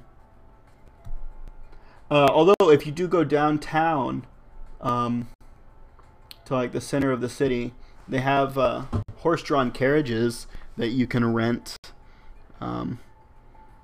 I think they cost kind of a lot, but those are like literally the only horses you ever really see. You have a question too. In American films, the people from Europe are strange, so they say like you must be from Europe. Why?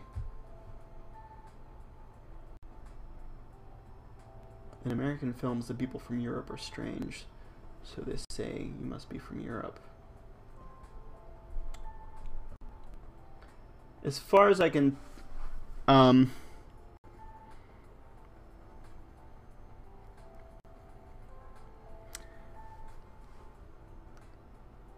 not quite 100% sure what you're trying to ask, Kindara, but it's probably just because, just like any medium, you have a limited amount of time to talk to your audience. And sometimes, especially in films, the way they do that is by using stereotypes Um, because even though they're unfortunate, when you have a stereotype, it's shorthand for a kind of person. They're like, I mean, it has like a built-in idea for it.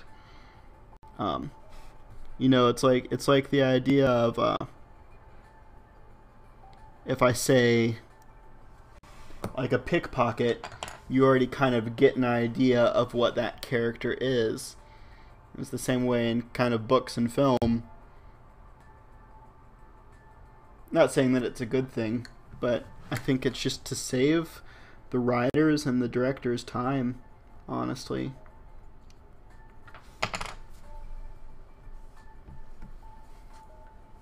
I just watched too many Western movies as a kid. I actually took a class in college all about Western movies, which was funny because I had actually already seen almost all of the movies that we watched in that class.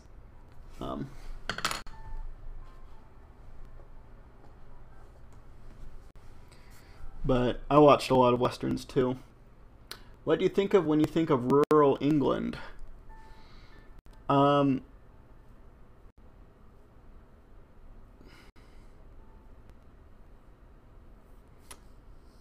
Jeez.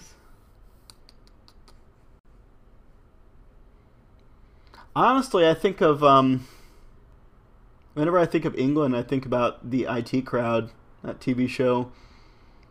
I know it's like a comedy show, so it can't really be trusted, but it seems more realistic to think about that than like, I don't know, Downton Abbey or something.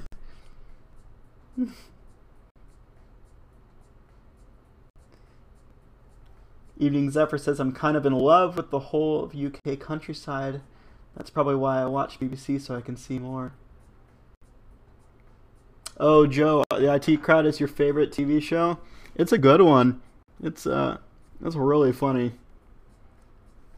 Kandara was in England, and it's really beautiful. The people are really nice. That was one thing that I noticed, is that people were very nice when I was in England. I enjoyed that.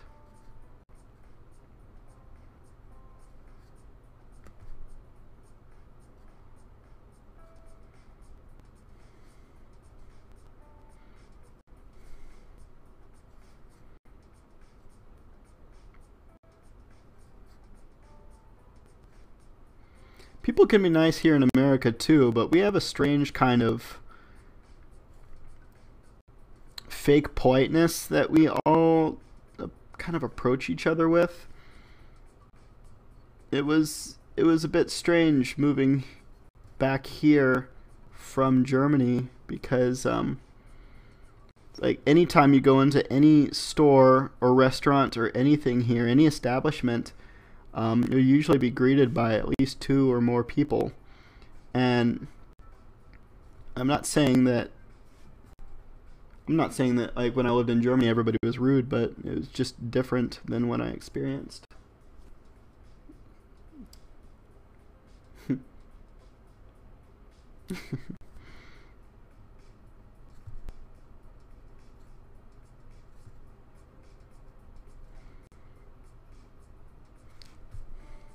I enjoyed my time when I was in England, but I was only there for about a day, I think. Whereas I lived in Germany for three years or so.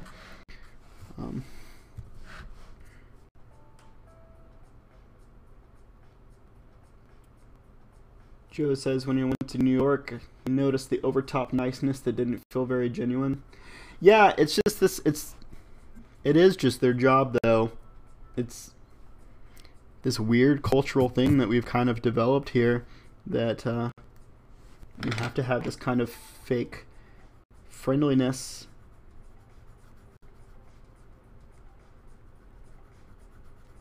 But it's definitely like a fake kind of thing. I was actually talking about this yesterday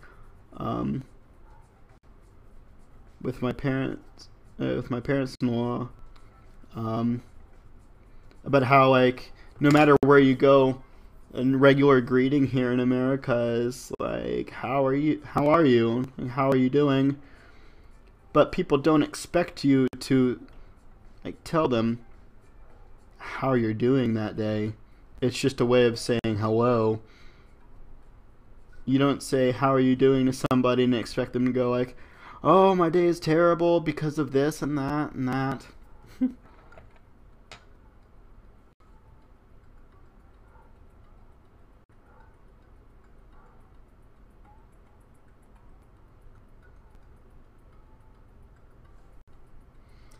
Let's see.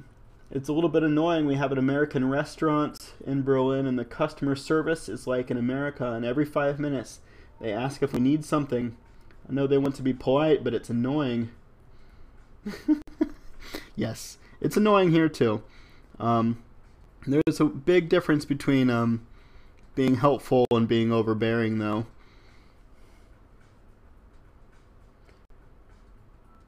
When you ask a German how you're doing, they tell you there's a whole. They tell you their whole life. See, yeah, if that happens here, if somebody starts telling you their whole life, you go like, whoa, dude, I was just saying hello.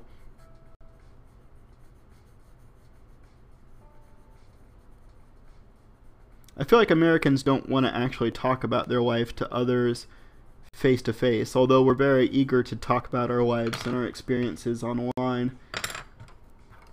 When we are face to face, we don't talk about ourselves.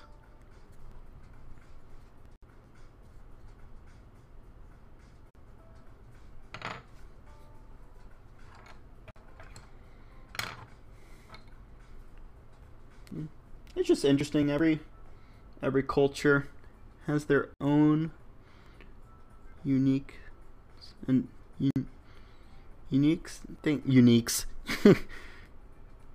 All cultures are unique, have similarities and differences, and sometimes it's just interesting to see how those or what they are.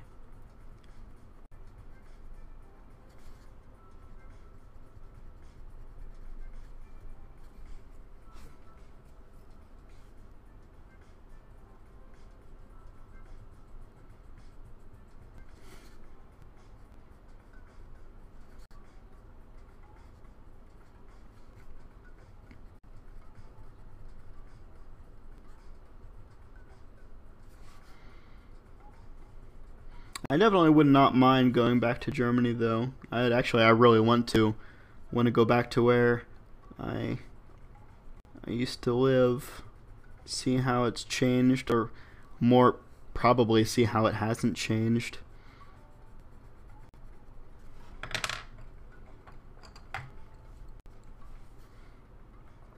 When I lived in Germany, I lived in a tiny little village on top of a mountain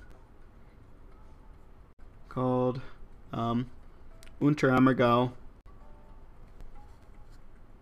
and it was lovely. It was so small and remote. It was awesome. It was funny. We actually had more cows in our town than we had people, and that was great.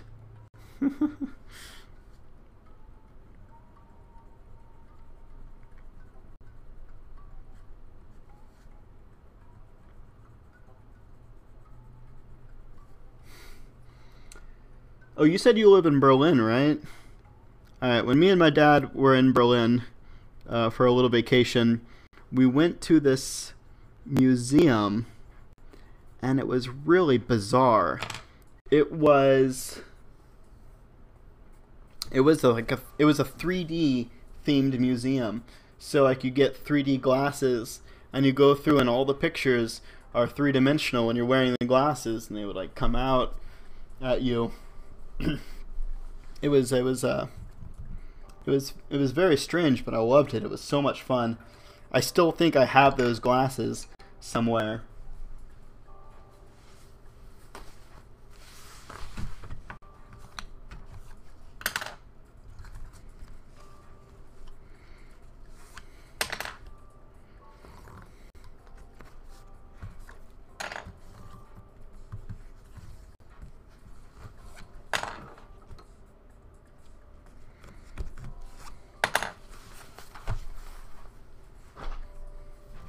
I love living in a small village. I can't imagine living in a city, honestly. I liked living in a small village, and I liked living in a small town, um, which is where I was living previously before I moved here to San Antonio, until I had kids. And then I realized that living in a small village, has some difficulties because there's not like a ton. There was not a ton to do for children, where I lived, and that definitely made things difficult. I grew up in a really small seaside town, so yeah, I'm not made for city either, even though this is where I was born.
Oops.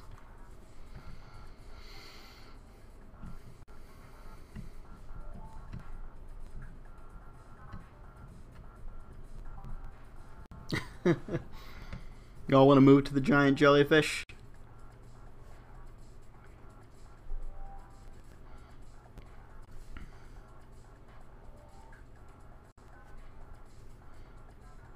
Well, sure, go ahead. I don't know where it's located, though. You'll have to find it. You gonna live over here on this one?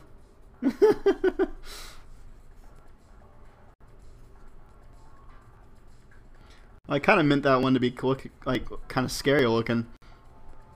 But hey, if you want to move there, that's fine with me. I think I want to live inside of the old spaceship. Might be a little bit drafty, but I think it would be cool.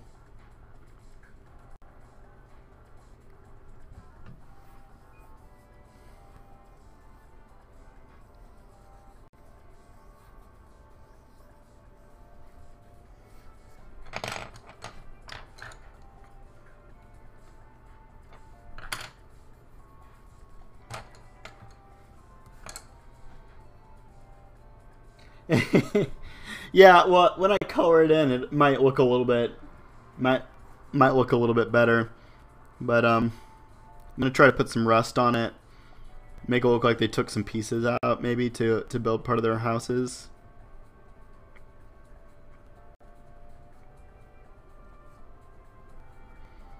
But I tell you what, I don't want to do is I don't want to be the person that walks down the steps to relight or take care of the fire.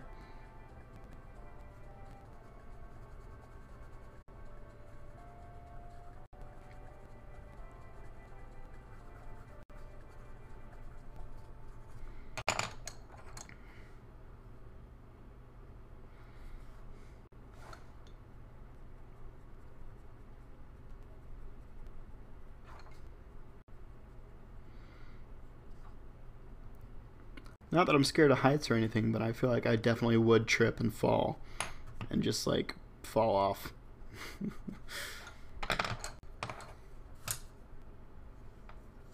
Good place to start rumors about you being a witch.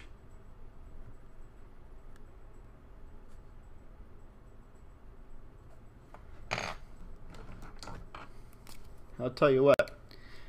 We'll put right here.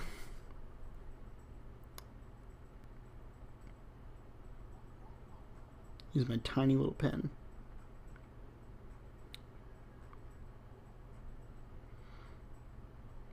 Put a tiny little dot. That'll be you. You can live right there. Shack. You probably might not even be able to see it on the camera, but it's there. There's a tiny dot, and that can be you.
I think I'm gonna have to buy more pencils at some point.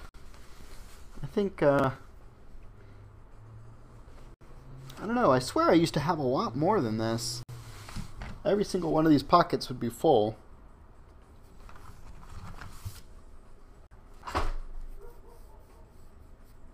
My kids took them. Let's get that dark brown here for the platform. Say that it's made out of wood.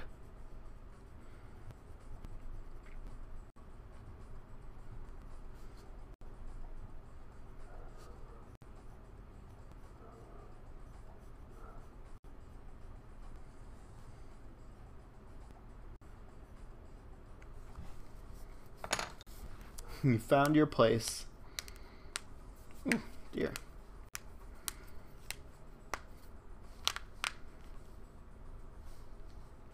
I have Prismacolors, but I also have another brand that's just called Prang, and it's a fairly cheap brand of pencils, but I think I like them.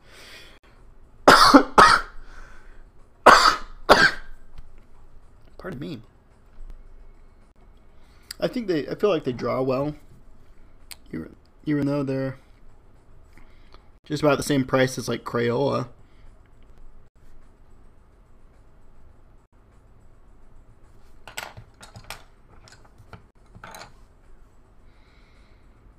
I mean, Prismacolors, man, they are pricey.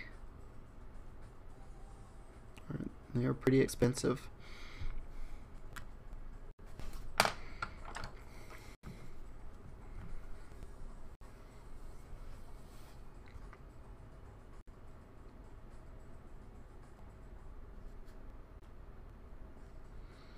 The Prismacolor I have was a gift from my wife. They're way better than Crayola, but they cost pretty much the same, so they're usually what I use.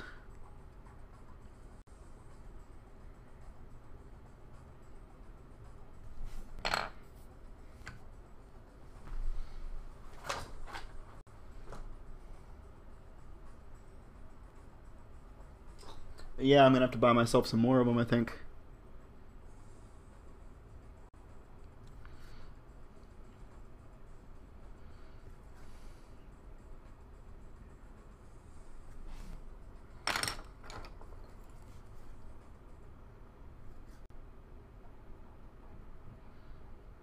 put some... This is supposed to be like stained glass window in the back. And since they worship the fire down below, their stained glass looks like fire.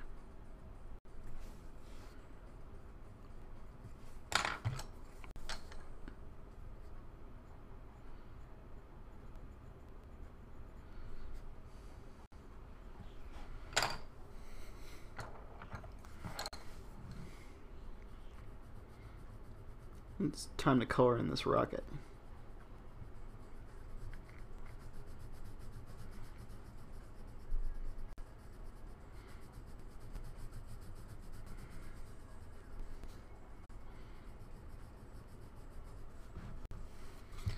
So Kendara, what are you gonna do with the rest of your holiday time? Reading any good books or anything? Watching movies, playing games?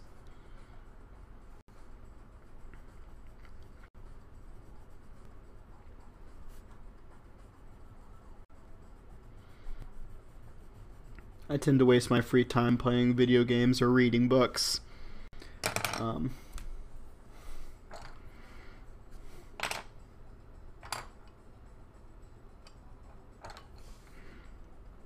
Let's make the nose cone of this rocket red.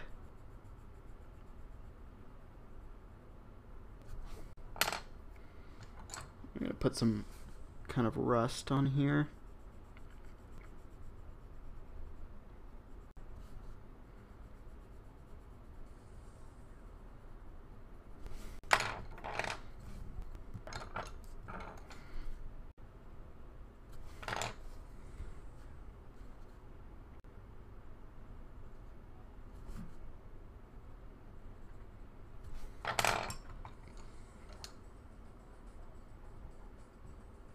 Where did I put my...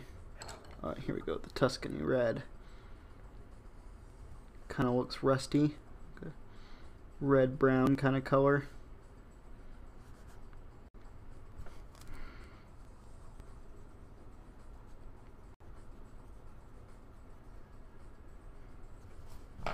Playing Overwatch, reading, going out with friends, going to a museum. Well, that's cool. Sounds like a good time. I've never played Overwatch. I've heard that it is good though. But I just get real nervous playing like multiplayer games like that.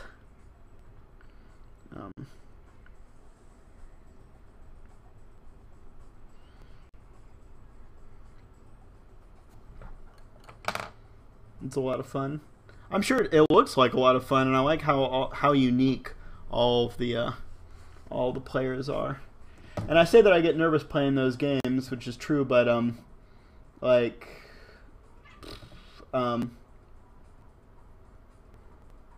do play what's the name of the game? There's a game called Fortnite that I've been playing online quite a lot recently. So I'm kind of, you know, dipping my toe into the multiplayer kind of thing. The good thing about Fortnite though is that it's free, so that's why I started playing that one.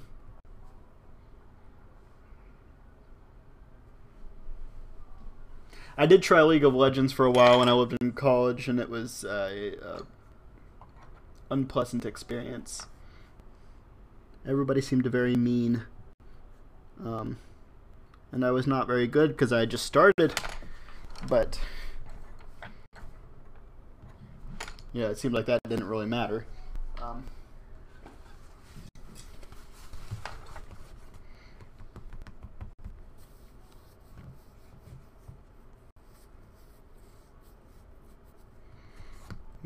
That's what I'm looking for, this dark green color.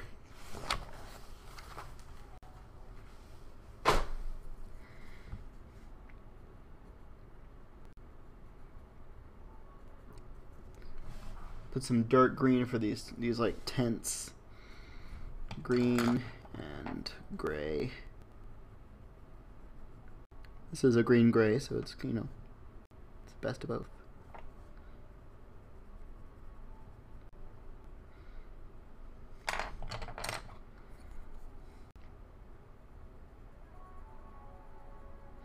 I mostly play I mostly play single player games myself, though. You know, I like a good story usually in my games.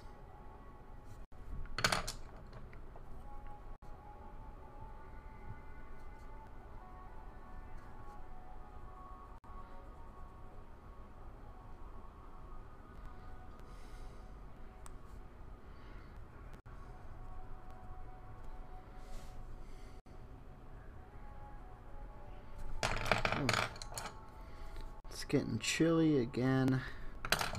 You're sitting around for too long, not, you know, really moving that much. Starts to get a little cold.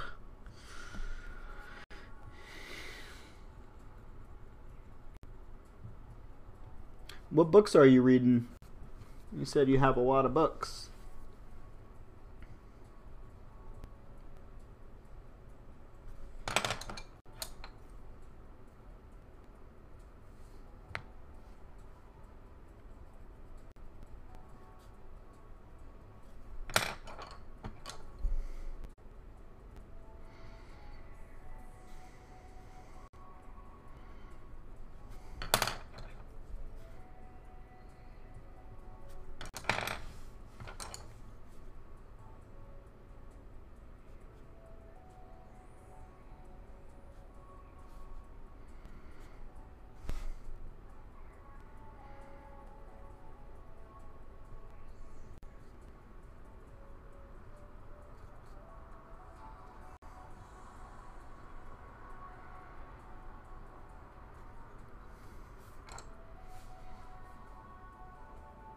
Romantic fantasy and history. 300 books on the shelf and 20 on the e-reader. Wow. Yeah, that's a lot of books. You got your work cut out for you there.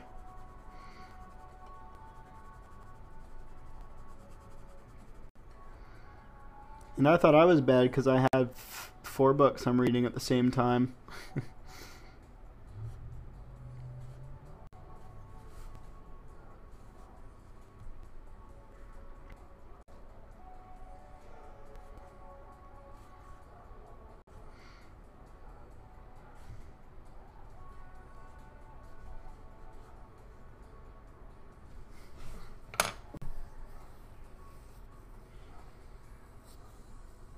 You have not enough room for all of them, all your books.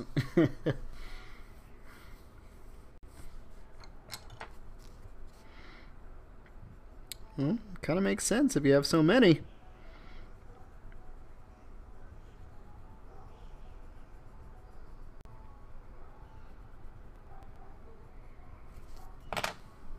What am I reading right now? Right now I'm reading a book by George R.R. Martin. He's the guy that wrote Game of Thrones. But the book I'm reading right now is not part of that series. It's a standalone book. It's called Fever Dream, and it's about vampires on the Mississippi River. It takes place just a little bit before the Civil War.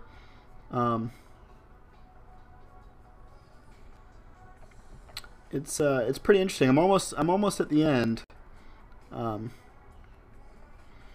There's good vampires and bad vampires, and where I am in the story, the main character, the captain of the riverboat, and his good vampire friend are escaping from the clutches of the bad vampire right now.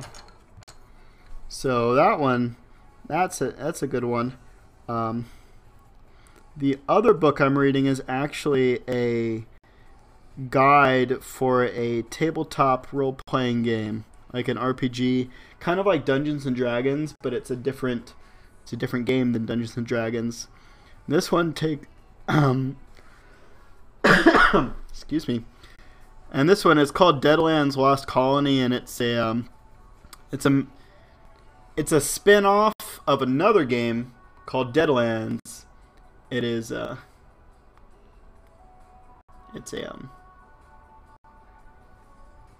Which is a horror western. So this is a horror western science fiction game. It's pretty interesting. So I'm not gonna ever play the game, but I'm just reading the Just reading the book for fun. It's got lots of interesting detail. It creates an interesting world. Is the title of the book Game of Thrones? No, it's called Fever Dream.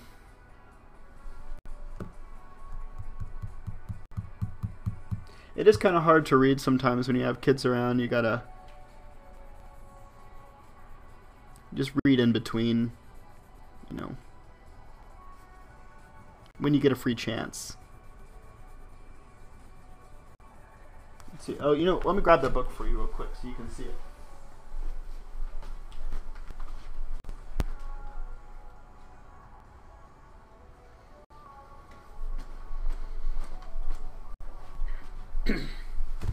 Here you go.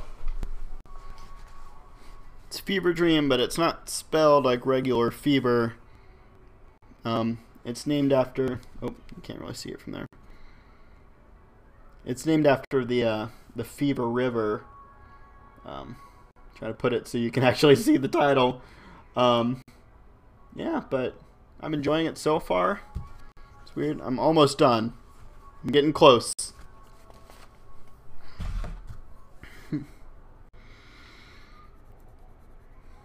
There is this other tabletop RPG game. It's an interesting one. It is called Unknown Armies. And it's about... The idea is that if magic existed today, what would it look like? And so there's all different kinds of people who use magic. But the way that they get their magic power is different. For example... somebody who uses the art of plutomancy, the more money they have, the more magical power that they have. See, in this setting, magical power is based off of your obsession. So there is a form of class called bibliomancy, where the more books you have, the more magical power you have, because your obsession is with books. You want more and more books, and the bigger your home library is, the more powerful you are, which is kind of cool.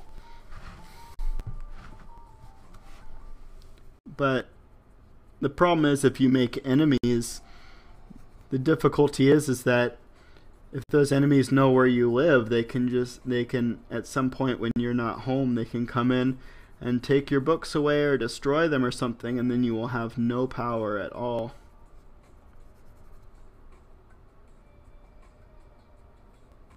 You think you've seen it? You think you've seen that book, Fever Dream? It's a pretty good one so far. I'm thoroughly enjoying my time with it. Okay, well maybe not. That's an overstatement. I got kind of freaked out at one point when something happened. If you're gonna read it, I don't want to spoil it, but so I had to quit reading it for a little while, and it was difficult for me to start reading it again. But I wanted to keep going. So about after 2 weeks, I picked it back up and started reading it again. Oh, you've heard of Unknown Armies?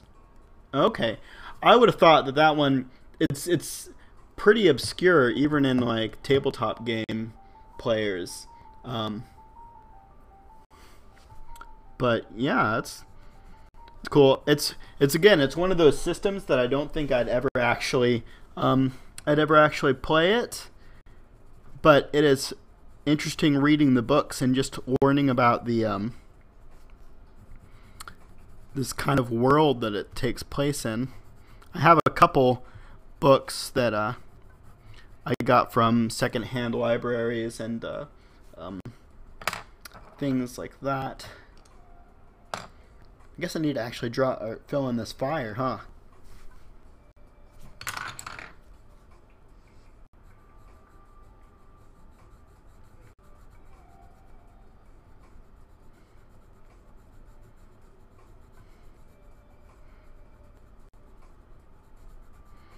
Yeah, and grab the crimson red. But that's cool that you've heard of that one.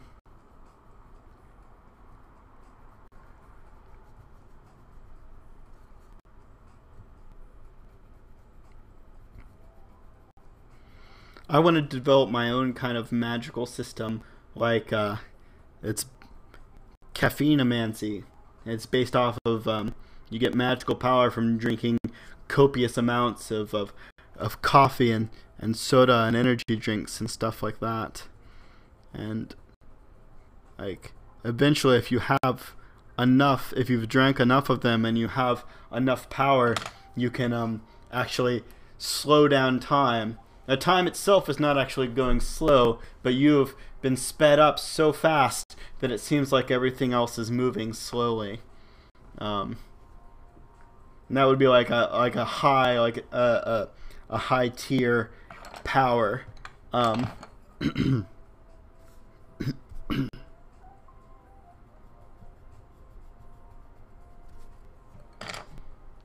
Flash of caffeine.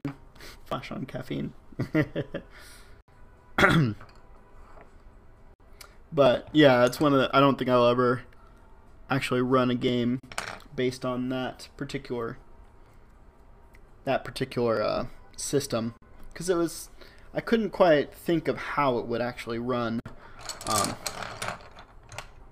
well.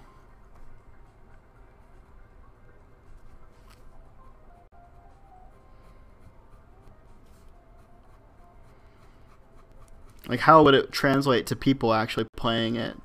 You know, you can imagine in your mind, like, going on or collecting lots of books and stuff, but playing a game with other people, how do you convey, I have this many books in my library, so that means I have this much magical power. It seems like something that would be very difficult to make fun, you know, when you're playing a game.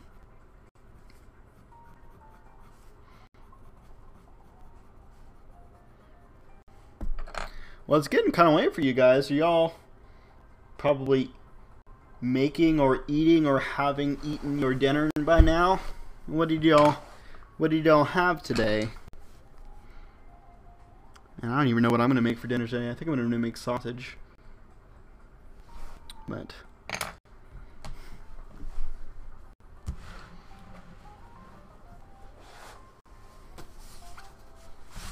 oh, well, have a wonderful evening, Zephyr. Have a wonderful lunch or dinner. Sorry. And I'm gonna keep in mind thinking about doing at least one late night for you early morning stream. So thank you for that idea.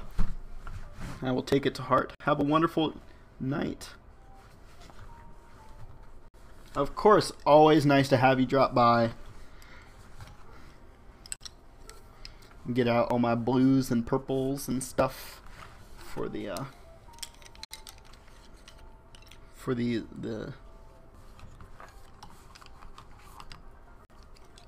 tentacles. I'm gonna have a hard time. I'm gonna take all of these and I'm gonna have a hard time deciding what to use. Put back all my ones that I'm not using anymore. Joe, you're waiting on your dinner now.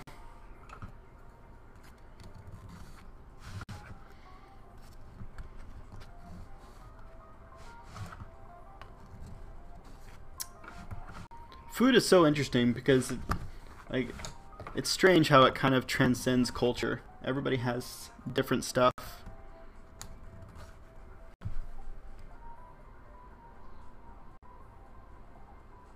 Alright, Kendara, you're going to have to explain to me what a durum is. And I'm sure I pronounced that incorrectly.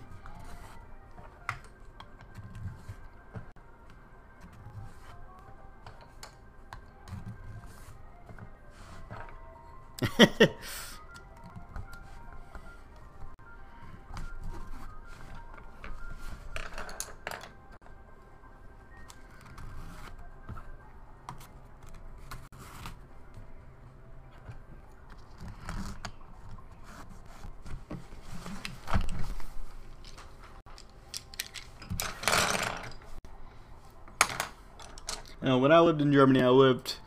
We were just outside of Munich, so way down south, pretty south of Berlin. So I know probably the culinary tastes probably differed a whole bunch. All right, here we go. You know what? I don't think I want to do this kind of purple instead. Whoops.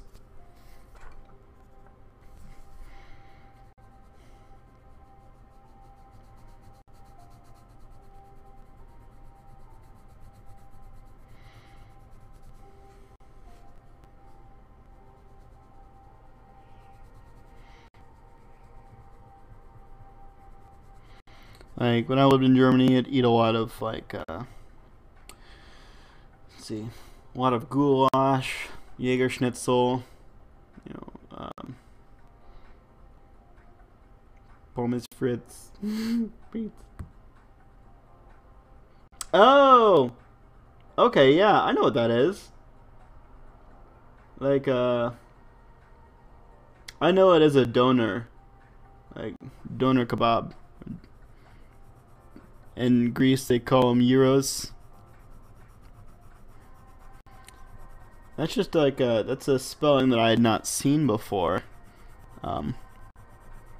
Maybe it is because I'm speaking. Maybe it's because yeah, like the North versus South German language differences, but rolled in a wrap. I gotcha. Oh, I love those. Those are delicious. That's something you can't really get. I just haven't had one as good as when I lived in Germany after I came back to the States.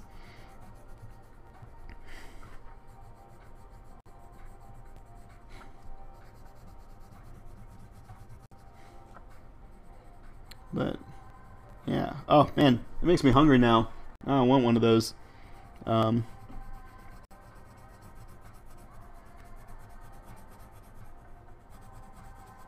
but I'm also hungry for currywurst now. Now I'm just thinking of delicious German foods. And Spätzle. Have like some nice buttery Spätzle. Oh, one of my favorite things was when my mom would go to the baker in our village, and we would get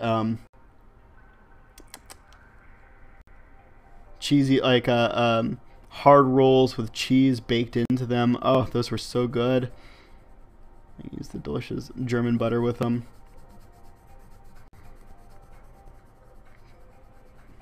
Käsespätzle? No. Hey.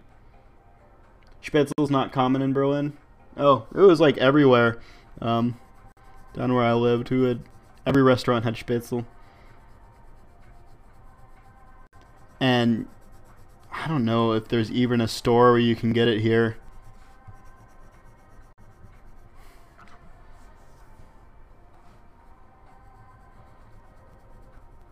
You're having lasagna, Joe?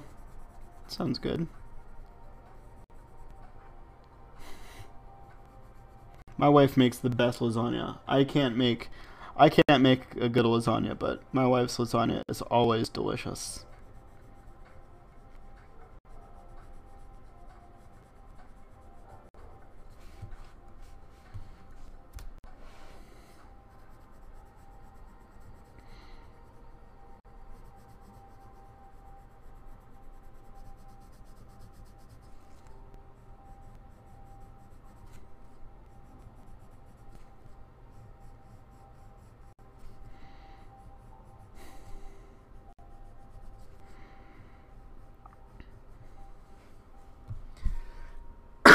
You can't cook, but you can make lasagna?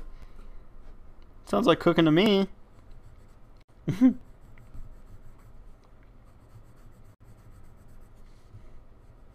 what do you consider cooking?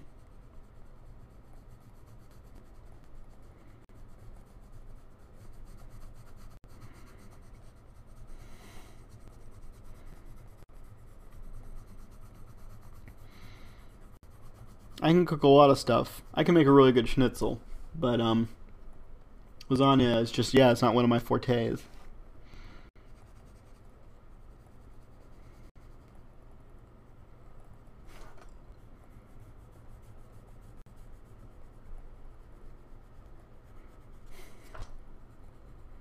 Oh man, now I want schnitzel too. Ugh. I didn't eat enough for breakfast this morning. I had a slice of old leftover pizza.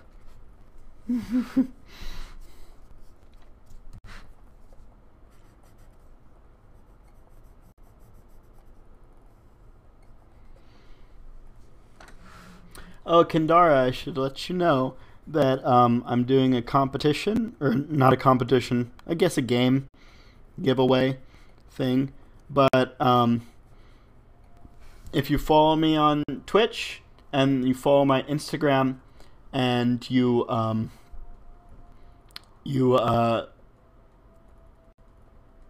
if you post one of my pictures with me tagged in it, then I will add you to a list, and at the end of 2 weeks, I'll do a drawing, and whoever's name comes out, I will make a special drawing just for them. I won't do it online, so that way nobody will see it but them unless they share it later. But yeah, if you want to be a part of that, just what I'm trying to do is I'm trying to get more people on my channel and get a bigger audience, and I'm sneakily using y'all to help me do it. Maybe it's not that sneaky really, but because you probably know. But yeah, so if you're interested, just promote one of my pictures on Instagram or something and make sure to tag me in it so I know that you did it.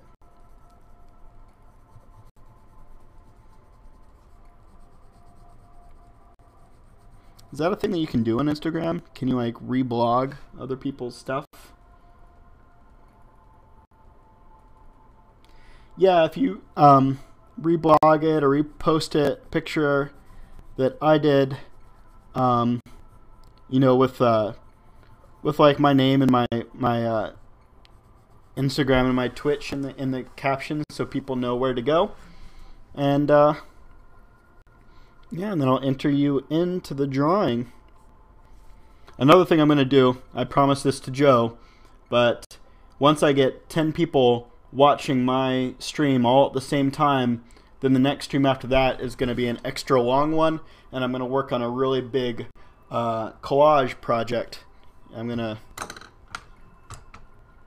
is this one I want? Yes.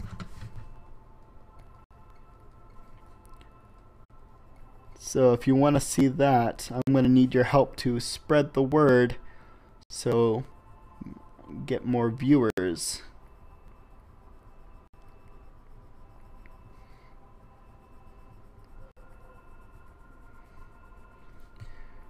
And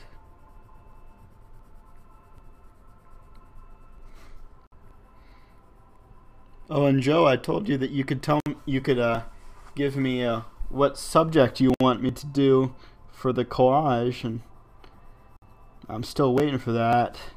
You give me an idea I can work with, and then I can start to plan it out here. So once we hit that 10 viewer mark, I'll know what, I already have like a plan on what I'm going to do.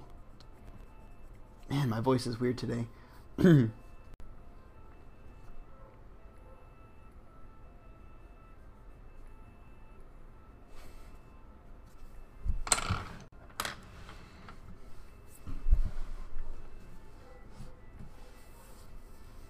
Alright, what is the plan here?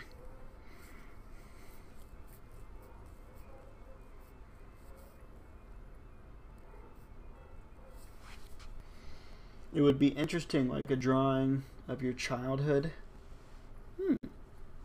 Oh, childhood fear, like a monster all collected together.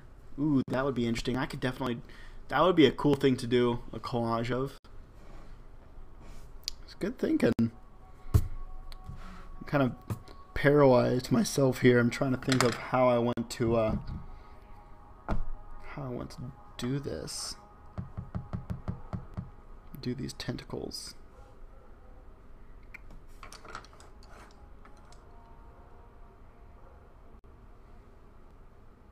Yeah, just let me know. If you can't think of something now, you can just send me a message on Instagram and I can see it there. I think I'm going to do like the small tentacles in blue. I'm going to do these bigger tentacles in purple. And this thing, this tubey thing, I don't know, maybe like a dark blue. You have a really creepy taste of drawings and ideas. Sounds great. Creepy taste is great. Uh-oh. Just realized I didn't do this part.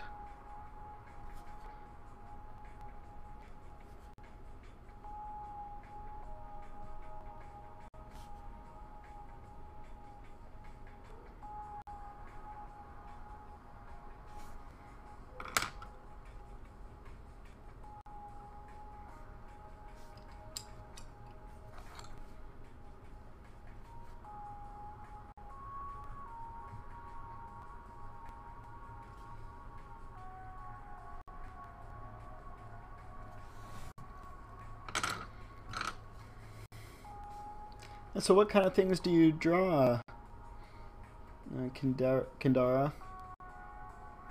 I guess I could just check your Instagram after this, huh? I'll probably be able to see there.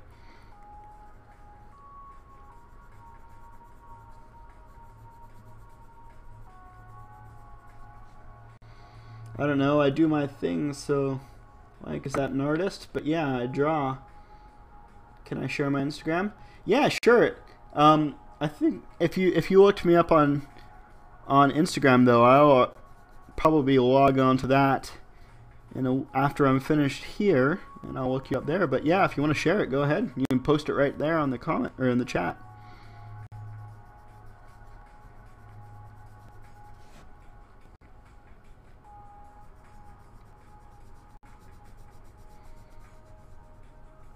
And you know, this was something that Joe and I were talking about before you logged on, but we were talking about what defines art. And I like to say art is whatever. If the person who made it says it's art, then it's art. So if you say what you make is art, then you are an artist.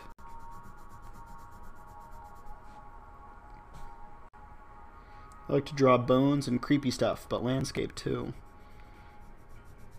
Cool.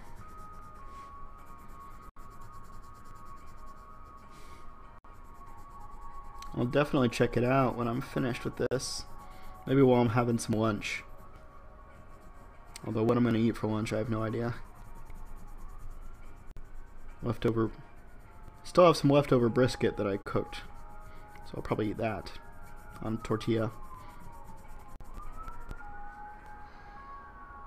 I think an artist is someone who can live from it, like his job.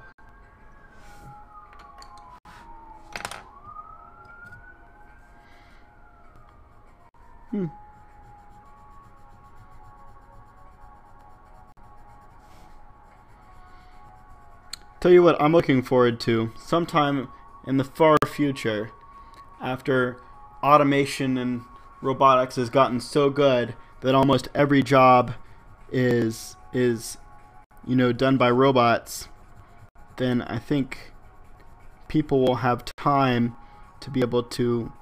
Everyone can do nothing, or can do whatever that can just create and make stuff. I think that would be amazing.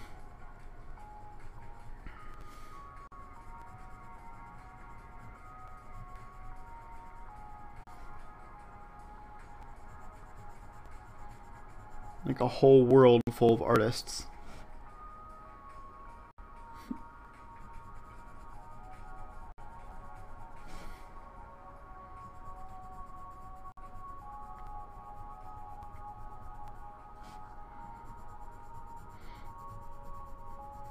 Oh, and Kendira, Kandira, if you're interested, I am streaming every Monday, Wednesday, and Friday at the same time. I start at 9 o'clock here, but I don't know what time that translates into over there for you. Sorry.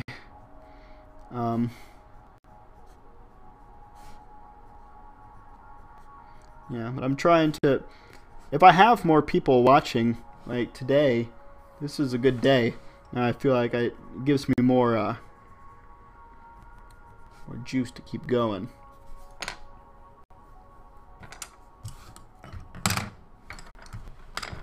So I appreciate y'all logging on and joining me, because it really does. It helps encourage me to keep going with my art.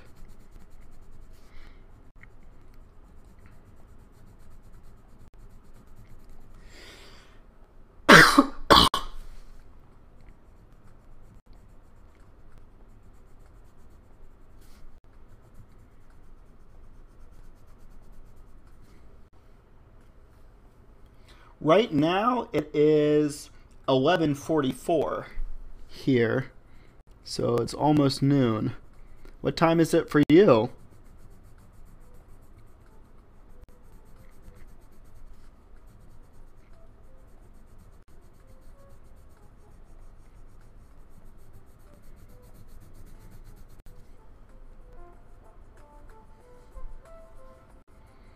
(1844).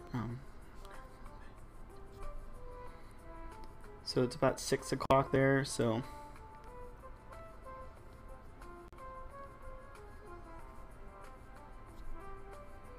I guess it's 1600.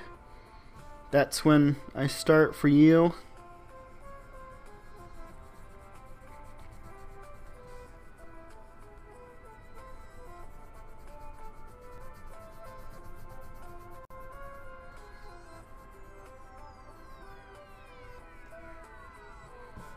I want to say I'm doing that right, but I have a hard time with numbers, so I might be getting that wrong.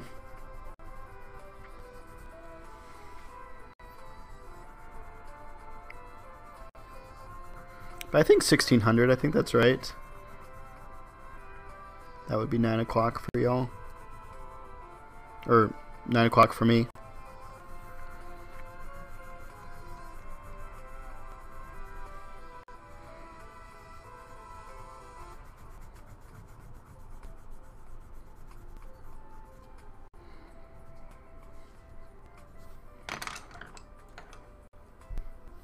That's a good time. You're bad at numbers too? Yeah, it's tricky. When I was in high school, I was diagnosed with dyslexia, and so numbers and sometimes reading can be a little hard. So like when I'm reading a book, it takes me a lot longer. Like my wife, she can go through a book in a day. She's a very fast reader, and I'm constantly amazed at how quickly she can read things. It takes me a very long time because I really gotta focus when I'm reading so I can understand. That's why a lot of times I stop what I'm doing when I'm reading y'all's comments. I just can't. I can't read and do something else at the same time. It's like if I'm trying to spell something, I can't also be talking. It's too difficult.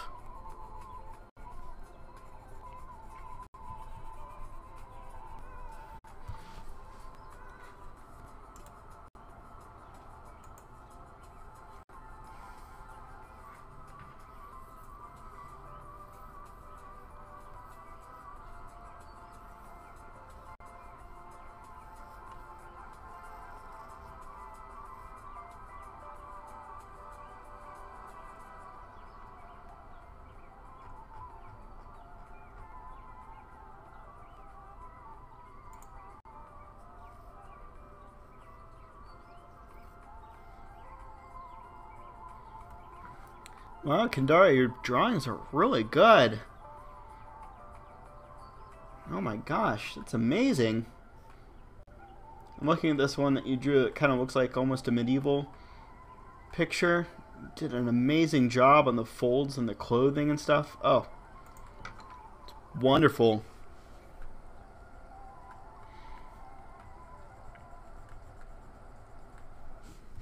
Look at that, and I think, like, how can you do that whole thing with pens?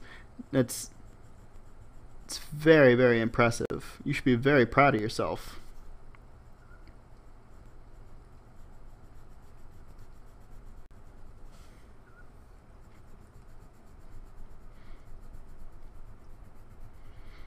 I don't know why I didn't realize I could just click on that link and go to your page. For some reason I thought I could only do Instagram on my phone, but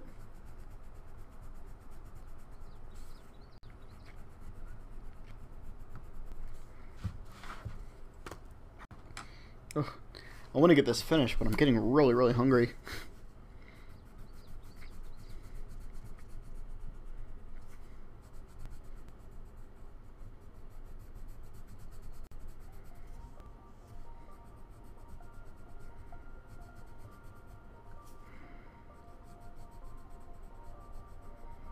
There we go. It's looking good.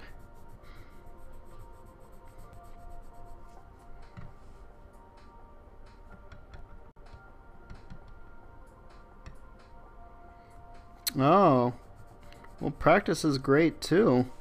It's important to sorry, it's important to get your practicing in too.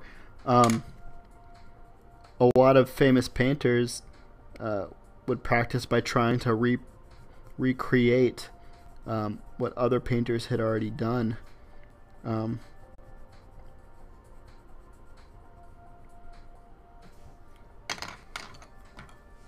So you are right on track. Also, that bird skeleton thing is pretty amazing, and I would say fairly creepy, but in a positive way.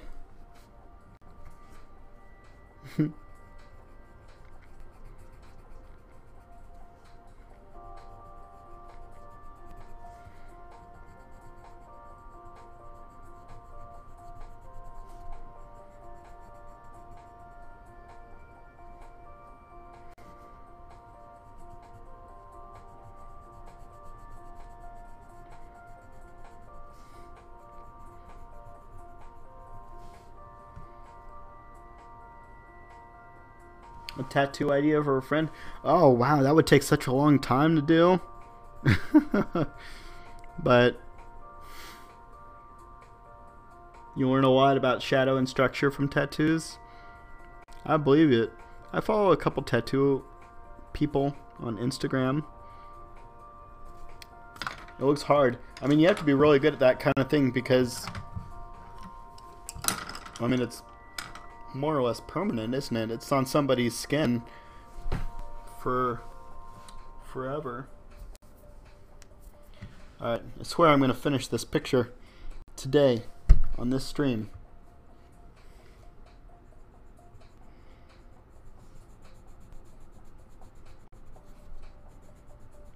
Even if I die of hunger while I'm doing it.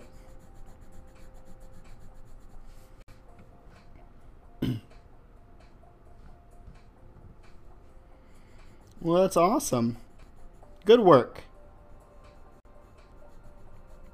Gold star for you. I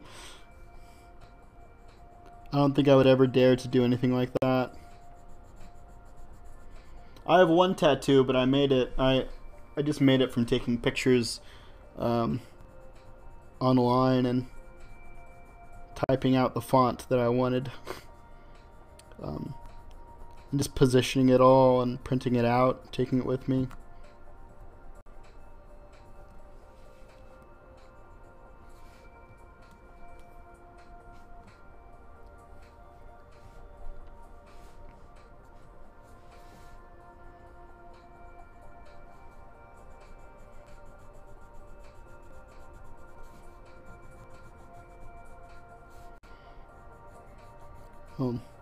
I would be way too scared to design a tattoo for somebody. I don't think I my self-doubt would probably get in the way.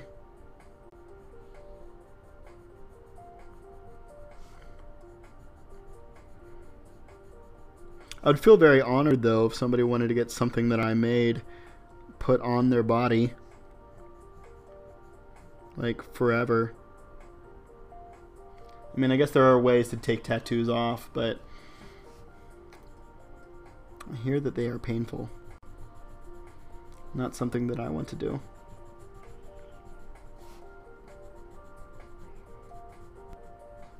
My wife, she has several tattoos that she got from before I met her. She has a really big one on her arm right here, and it's like a fancy panda with like a monocle and a top hat, and it has like a nice frame and stuff. It's a pretty cool tattoo. It took her 2 visits, one to do all the lines and one to do all the colors.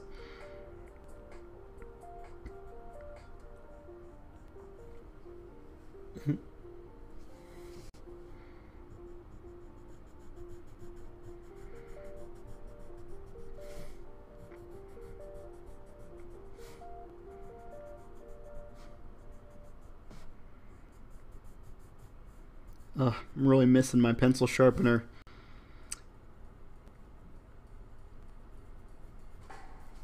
I need to put like a string on it or something and attach it to my desk next when I find it again.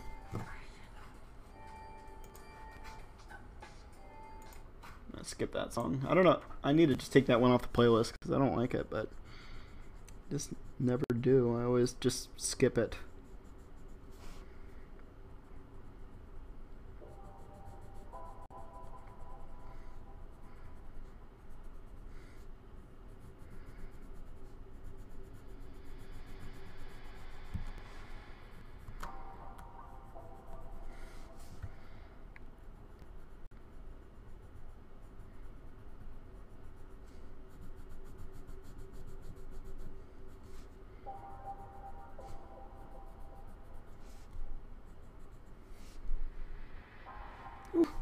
Almost been working on this for 3 hours. You can definitely feel that.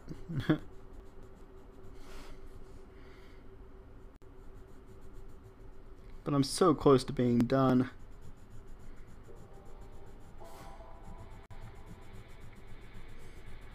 And before I started my stream today, I was like, alright, what am I going to do after I finish this picture? Like I thought that I was going to be done really fast. But,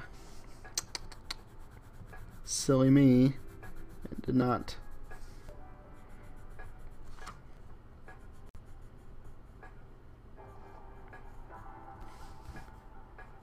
I was trying, didn't really need to think of anything else I needed to do after this because,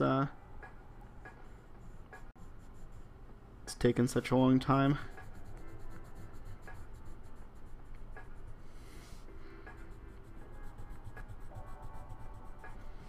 I hope it's looking okay. Like, that little voice in the back of my mind keeps telling me, like, that what I'm doing is bad. It's my stupid brain. It's one of those weird things. It's like you know that your brain is messing with you. But like just because you know it is doesn't mean that you can like stop it. You know what I mean?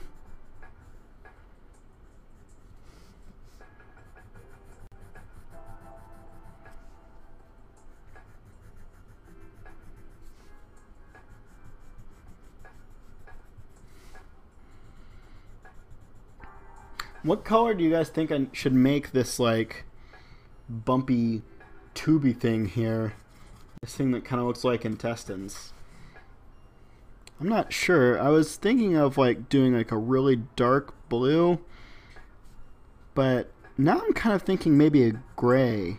Maybe like dark gray. I feel like that would give it kind of a mechanical feel to it. But I'm not sure. I'm not sure what I should do with what color I should do it. Think I should do it bright, like an eye catcher? I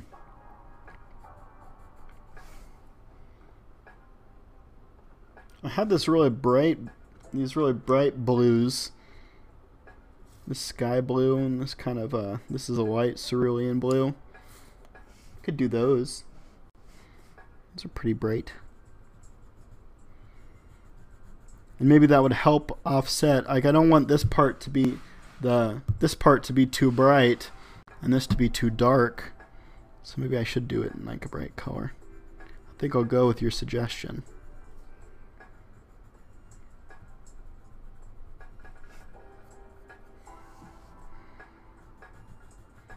Joe agrees something bright. Alright, well you guys got it.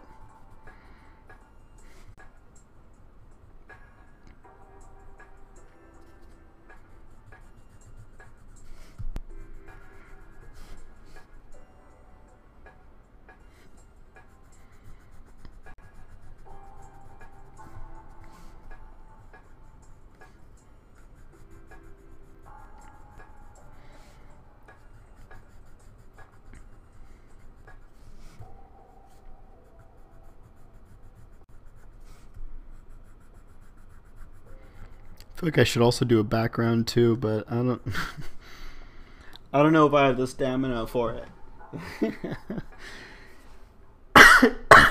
Excuse me.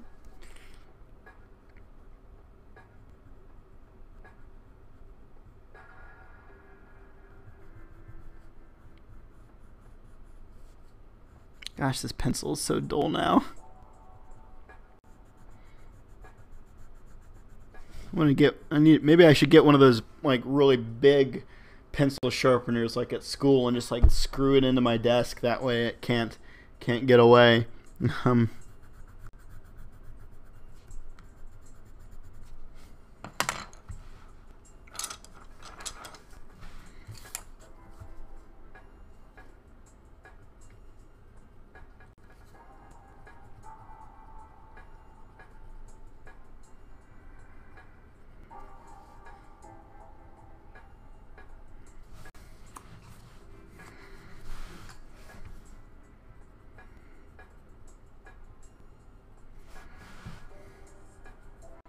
Maybe there's like a little gnome, or probably like an imp who is stealing my pencil sharpener.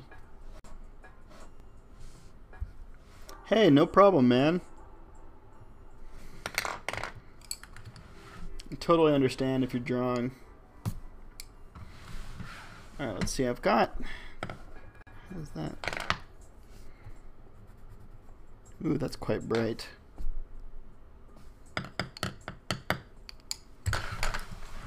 Let me look at my pencils real quick. Double check if I have something even brighter.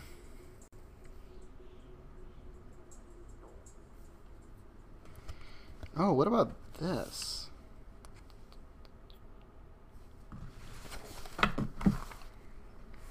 What do y'all think if I did it like this leaf green kind of color? You think that would be too different? I mean, that's a pretty bright color. I don't have much green anywhere else in my picture.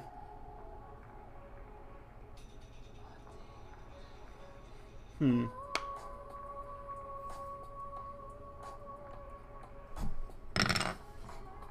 one might work.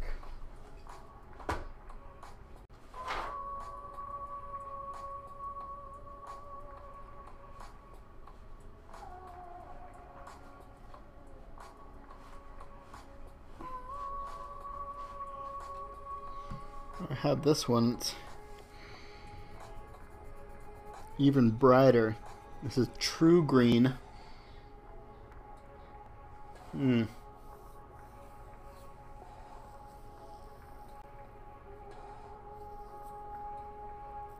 I can't decide.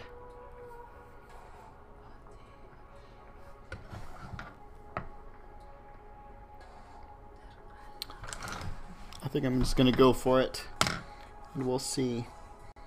If it's terrible, then oh well.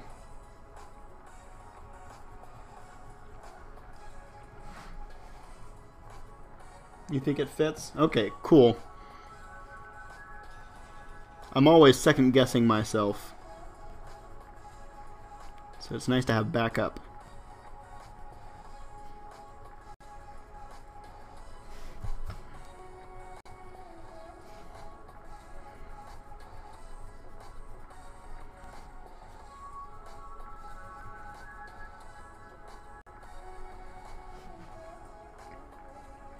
Yeah, that's what I was planning on doing. I was planning on using the other one that's a little bit darker to do the highlights.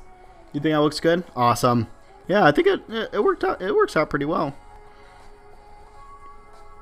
I don't know what specific part or organ this is, but whatever it is, it's a green one.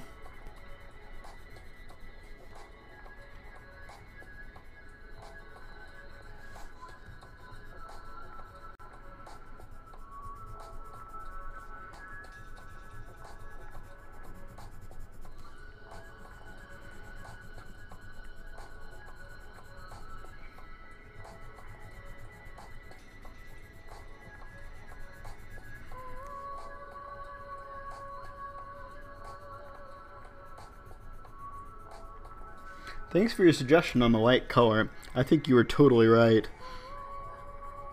It's looking not bad.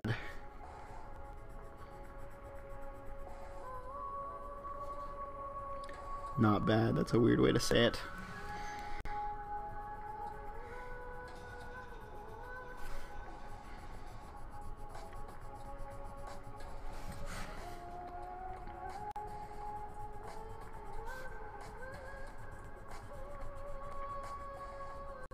I feel like I don't use green enough. It's a nice color, I just don't often do a lot of things with green. Oh man, my hand is so cramping.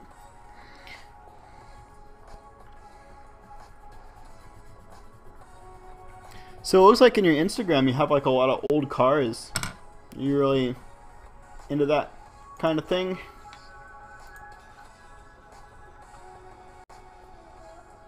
Like 1960 kind of looking cars.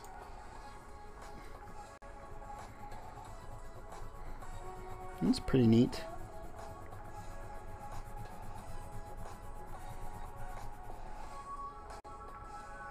You're in the vintage scene. Well, awesome.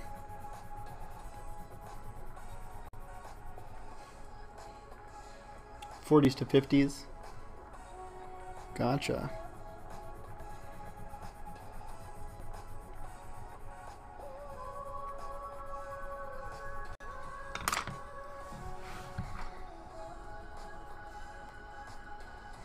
Well, that's cool. Where I used to live in Denton, Texas, which is a kind of a small town. I need a darker green. It's kind of a small town. It has two different colleges in it, though, so it has like a lot of college-age kids.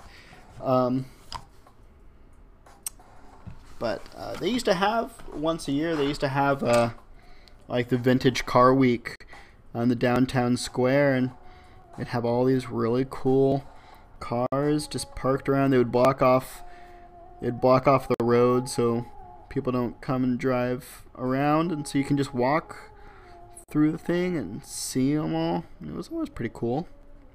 It was like fun little like quirky small town thing.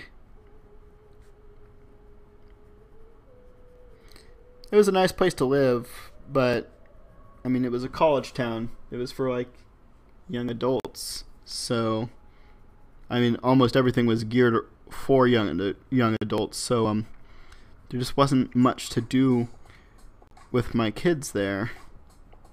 Here in San Antonio we have so much stuff. There's zoos and parks and restaurants and even like little theaters for kids and just all kinds of fun stuff.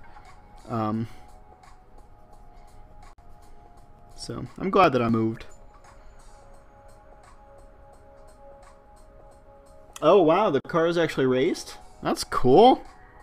That's even better than just like looking at them. See them moving around in their natural element. That's pretty awesome.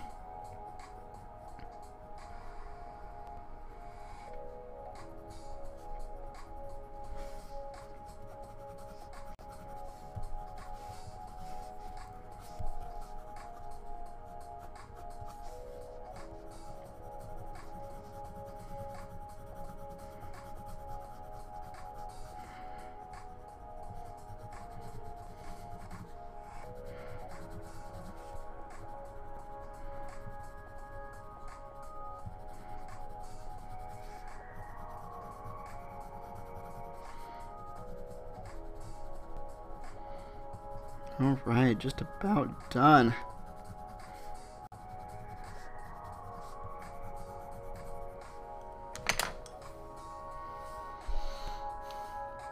Every year on an old airport, a whole weekend you can camp there and there's a race with vintage cars and bikes. That sounds awesome.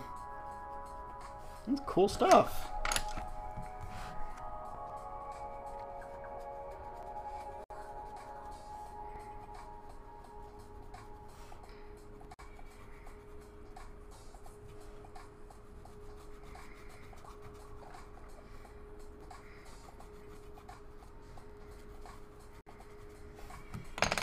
Okay. Oof. I think I'm done. Alright.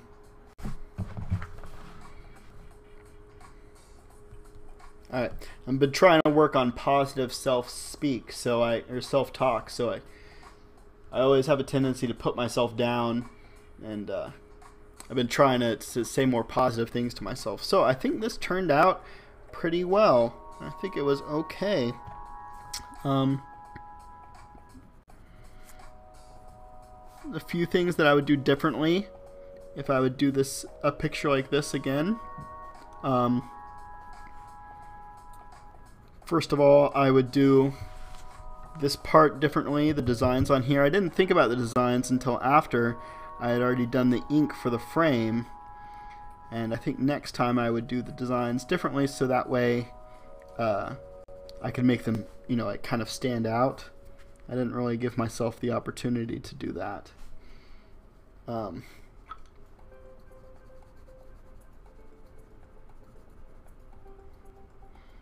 can't help but wonder what it would have looked like if instead of pencil I did it with like pens, ink pens. But anyway, yeah, it's cool, so creative. Well, thank you very much, Kendara. I appreciate the support.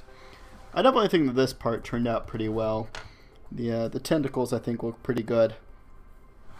Even the jellyfish part. I don't know what I was doing with the angle. I should have used a a straight edge or something. Next time, maybe. Cool. Well, I think I'm gonna end my stream here for today. It was a long one this time. I mean, not that long, but it was good. I'm glad I got this finished. I feel accomplished. I appreciate y'all joining me. Joe, good luck on your big art show. Can't wait to see it. And good luck on your drawing right now. Kendara, thank you for dropping by. I really appreciate it. Every viewer I get, it's very special to me. So thank you so much for dropping by. Thank you for showing me your pictures on Instagram. It was really cool. I think oh, there we go. Following you now. So, awesome stuff. And yeah, thank you so much. If you want to, I'm streaming every Monday, Wednesday, and Friday. I'm not sure what I'm going to work on Wednesday, now that I've got this finished. I'll work on something. Maybe I'll instead of drawing, maybe I'll start doing some prep work for the collage. You know, like looking through magazines, cutting out some stuff. I don't know, I've got kind of like a backlog of magazines I need to work on. But thank you guys so much. Subscribe, but I know you already have. I just read that I need to say that more. And yeah, please share. I'd love to get more viewers. The more the merrier. Thank you guys so much for your help, and have a wonderful rest of your day. See you.